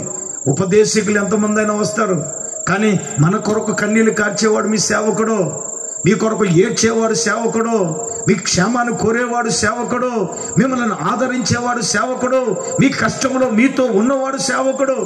చాలా మంది అంటారు, అయ్యారు మా కుటుంబం గురించి ప్రార్థన చేయమని అంటారు. నేను ఎక్కడ చేస్తాను? మా విశ్వాసాల గురించి చేయడానికి నాకు టైం ఉండదు. ఇంకా మీలాంటి వాళ్ళ కొరకు నేను ఎక్కడ చేస్తాను? కానీ మీ సేవకుడు నీ కోసం కన్నీళ్ళు కారుతాడు. నీ పేరు చెప్పిన నీ కొరకు నీ సేవకుడు అంగలారుస్తాడు, రోధిస్తాడు. దేవునికి స్తోత్రం. అలాంటి బోధకులు వచ్చి చెప్పిపోతారు. కానీ మీ సేవకుడుకు మిమ్మల్ని మీరు అప్పగించుకోండి, పరిచర్యకు అప్పగించుకోండి. ఆరో విషయానికి వెళ్దాం. కొరింథీయులకు రాసిన 2వ పత్రిక 8వ అధ్యాయం. పిల్లరా 8వ అధ్యాయం దయచేసి 16, 17 వచనాలు చదువుతాం.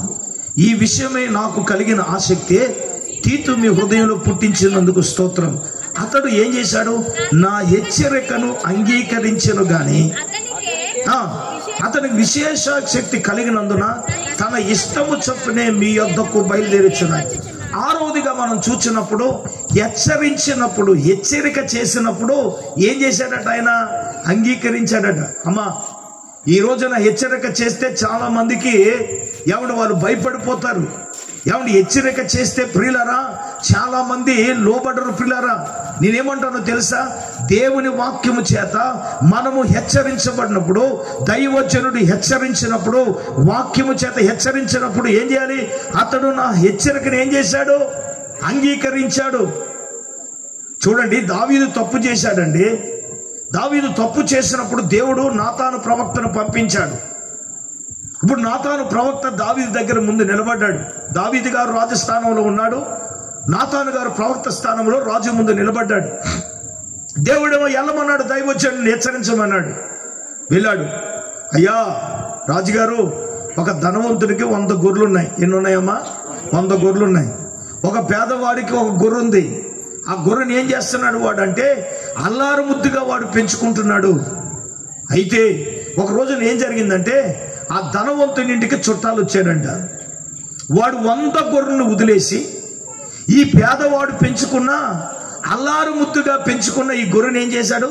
వధించి మాంసం చేసి అడికి విందు చేశాడు. అనగానే దావీదు గారు ఊగిపోతున్నాడు. ఏంటో తెలుసా? అటువంటి వ్యక్తిని ఏం చేయాలి తెలుసా? చంపేయాలి. అనగానే దైవజనుడు ఆ మనుష్యుడవు నీవే. ఏమన్నాడండి?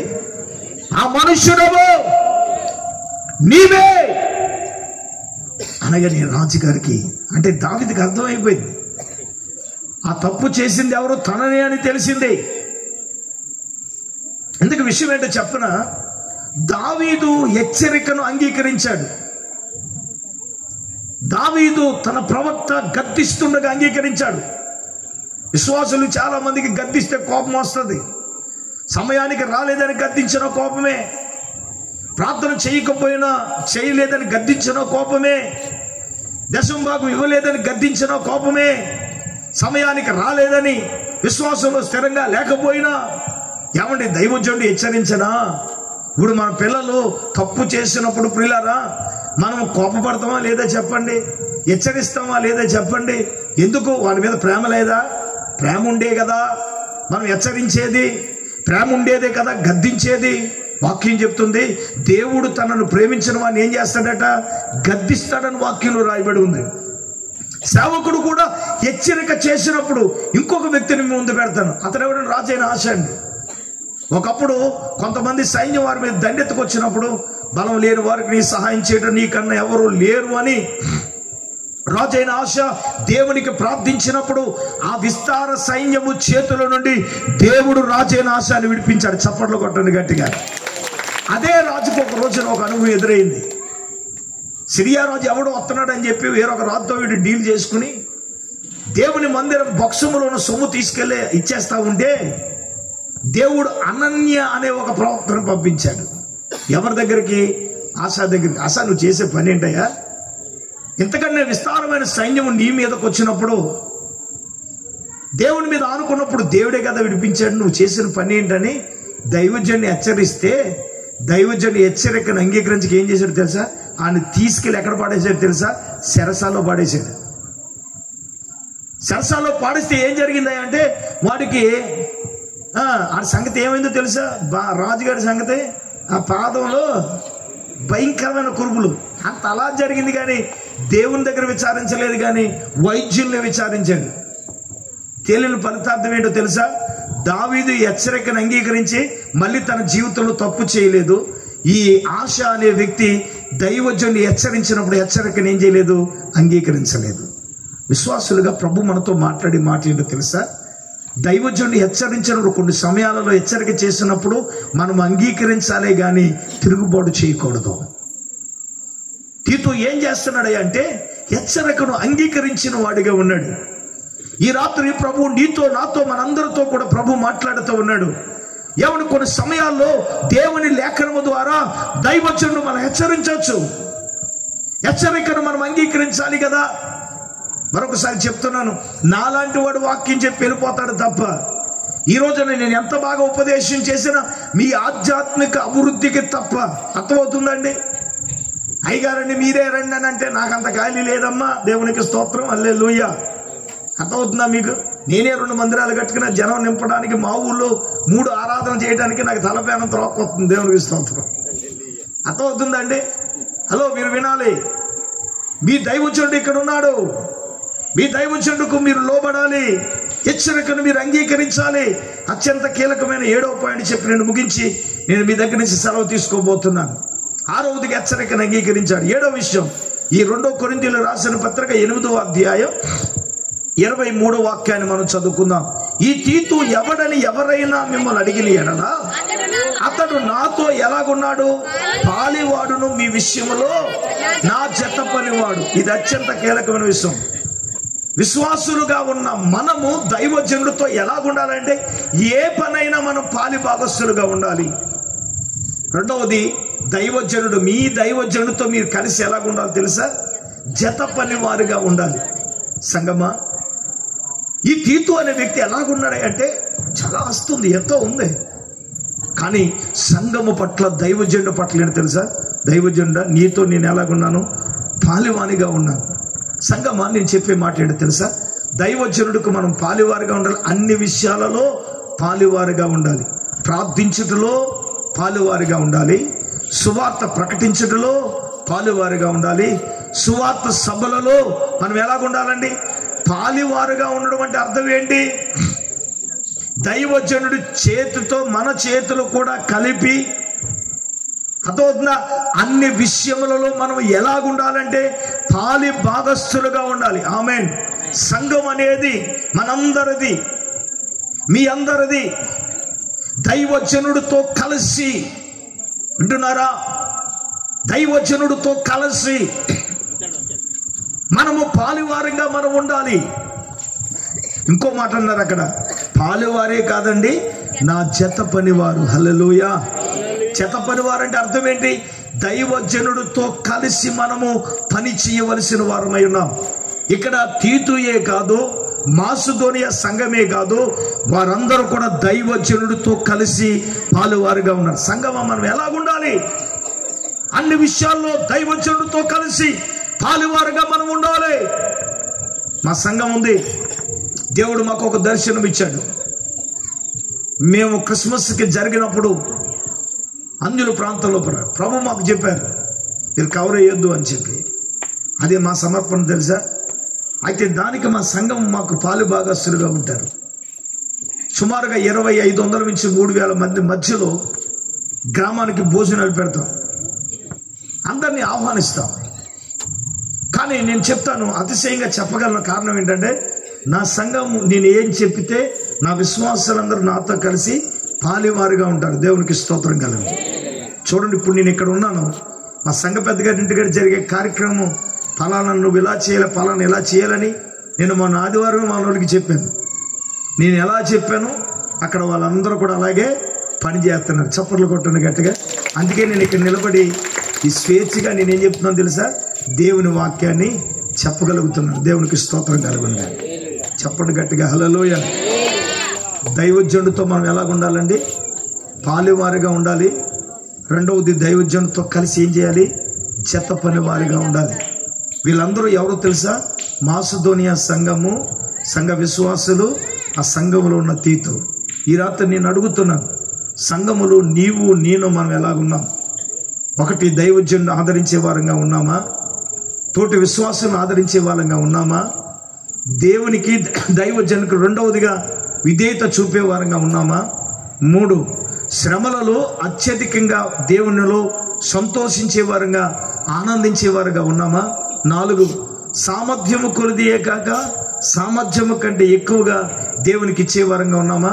5, ముందు దేవునికి, 2 దేవుని చిత్తం వల్ల దైవజనునికి, మిమ్మును మీరే సంఘానికి పరిచర్యకు అప్పగించుకునే వారుగా ఉన్నారా? 6, దైవజనుడు హెచ్చరికను ఏం చేశాడు? అంగీకరించాడు. దైవజనుడు హెచ్చరిస్తున్నప్పుడు మనం అంగీకరించే వారంగా ఉన్నామా? 7, దైవజనుడితో కలిసి పాలువారిగాను, దైవజనుడితో కలిసి జత పనివారుగాను మనం ఉన్నామా లేదా అనేది అందరూ కూడా లేచి నిలబడండి, కళ్ళు మూసుకుని ప్రార్థన చేసుకుందాం.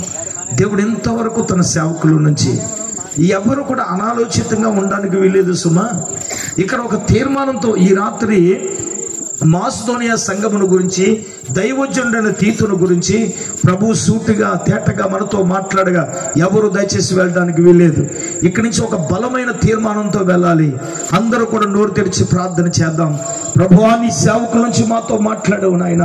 సంఘమా, నోరు తెరుద్దాం.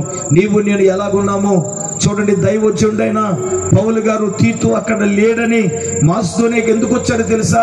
ఆదరించే వాళ్ళు త్రోయిలో లేరు, విధేయత చూపేవారు త్రోయిలో లేరు, దేవుళ్ళు ఆనందించేవారు త్రోయిలో లేరు కనుకనే ఆయన మాసిదోనియాకు వచ్చేశాడు. సంఘమా, దేవుని బిడ్డలారా, నీవు నేను సంఘము పట్ల, దైవజను పట్ల, దైవజను ఆదరించేవారుగా, దైవజనుకు విధేయత చూపేవారుగా, శ్రమలలో అత్యధికంగా సంతోషించేవారుగా, సామర్థ్యము కొలిదియే కాక సామర్థ్యము కంటే సంఘానికి, పరిచర్యకు, కార్యక్రమాలకి ఇచ్చేవారుగా మనం ఉందామా? అందరం నోరు తెరిచి ప్రార్థన చేద్దాం. 5వదిగా దేవుని బిడ్డలారా, దేవునికి, దేవుని సేవకునికి తమ్మును తామే అప్పగించుకున్నారు. పరిచర్యలో అప్పగించుకునే వారిగా మనం ఉండాలి. అది ఏ పరిచర్య అయినా కానివ్వండి, దైవజనుడా ఈ సువార్త పరిచర్యలో నేను అప్పగించుకుంటున్నానయ్యా, ఇదిగో ఈ పరిచర్య చేయడానికి అప్పగించుకుంటున్నానయ్యా, నీతో నేను ఉంటాను ప్రభువా అని ఒక తీర్మానంలోనికి రావాలి. ఒకవేళ దైవజనుడు ఆ రోజుగా దైవజనుడు నిన్ను హెచ్చరించినప్పుడు, దైవజనుడు నిన్ను గద్దించినప్పుడు ఆ హెచ్చరికను నువ్వు అంగీకరించే వ్యక్తిగా నువ్వు ఉంటున్నావా? ప్రభువే మాసిదోనియ సంఘం గురించి, తీతును గురించి ప్రభు ఈ రాత్రి నీతో మాట్లాడగా ఒక తీర్మానంతో రా. చివరిది 7వదిగా దైవజనుడితో పాలువానిగా ఉండాలమ్మా. దైవజనుడితో కలిసి పాలువాగస్తులుగా ఉండాలి. దైవజనుడితో కలిసి పరవస్తులుగా ఉండాలి. ప్రార్థన చేసుకుందాం. ప్రేమ కలిగిన మా తండ్రి, నీ దాసులు ప్రభువా ఎలీషా రాజు గారు, మేరీ కుమార్ గారిని బట్టి ప్రార్థిస్తున్నాను. గత 18 సంవత్సరాలు నీ దయగలిగిన రెక్కల నీడలో నీ సేవకుని ఈ ప్రాంతానికి పంపించి జరిగిస్తున్న ఈ ఘనమైన పరిచర్యను బట్టి, యేసయ్య రారాజు మినిస్ట్రీని బట్టి నీకు స్తోత్రాలయ్యా. అయ్యా, ఈ యొక్క ఏర్పాటు చేయబడిన ఈ సభలలో ఈ రాత్రి సంఘము సేవకుని పట్ల ఎలాగుండాలో, మాసిదోనియ సంఘాన్ని గురించి, తీతుని గురించి మీరు మాతో మాట్లాడారు. నిశ్చయముగా విత్తబడిన ఈ మాటలు వీళ్ళ హృదయాలలో ఈ మాటలు నీరు కట్టి ఫలింపచేయమని ప్రార్థిస్తున్నాను. ఈ సేవకుని సేవకురాలు ఇంకా దీవించండి అయ్యా. నీ పరిచయంలో వాడు వాడుకోమని ప్రార్థిస్తున్నాను ప్రభా. ఇంకా రేపు జరగబోయే కూడికను కూడా మహిమకరంగా రేపు పగలు రాత్రి జరగబోయే కూడికలు మీరు జరిగించండి. ఎవరైనా బలహీనలు కొత్త వారు మీరు ముట్టండి, స్వస్థపరచండి, ఆరోగ్యం ఇచ్చి ప్రతి ఒక్క బిడ్డను కూడా బలపరిచి నడిపించమని మా నాథుడైన యేసు నామము పేరట అడిగి వేడుకొనుచున్నాను తండ్రి, ఆమేన్. దయచేసి అందరూ కూర్చుందాం. మరొకసారి అయ్యగారికి ప్రత్యేకంగా వందనాలు తెలియపరుస్తూ ఈ సమయాన్ని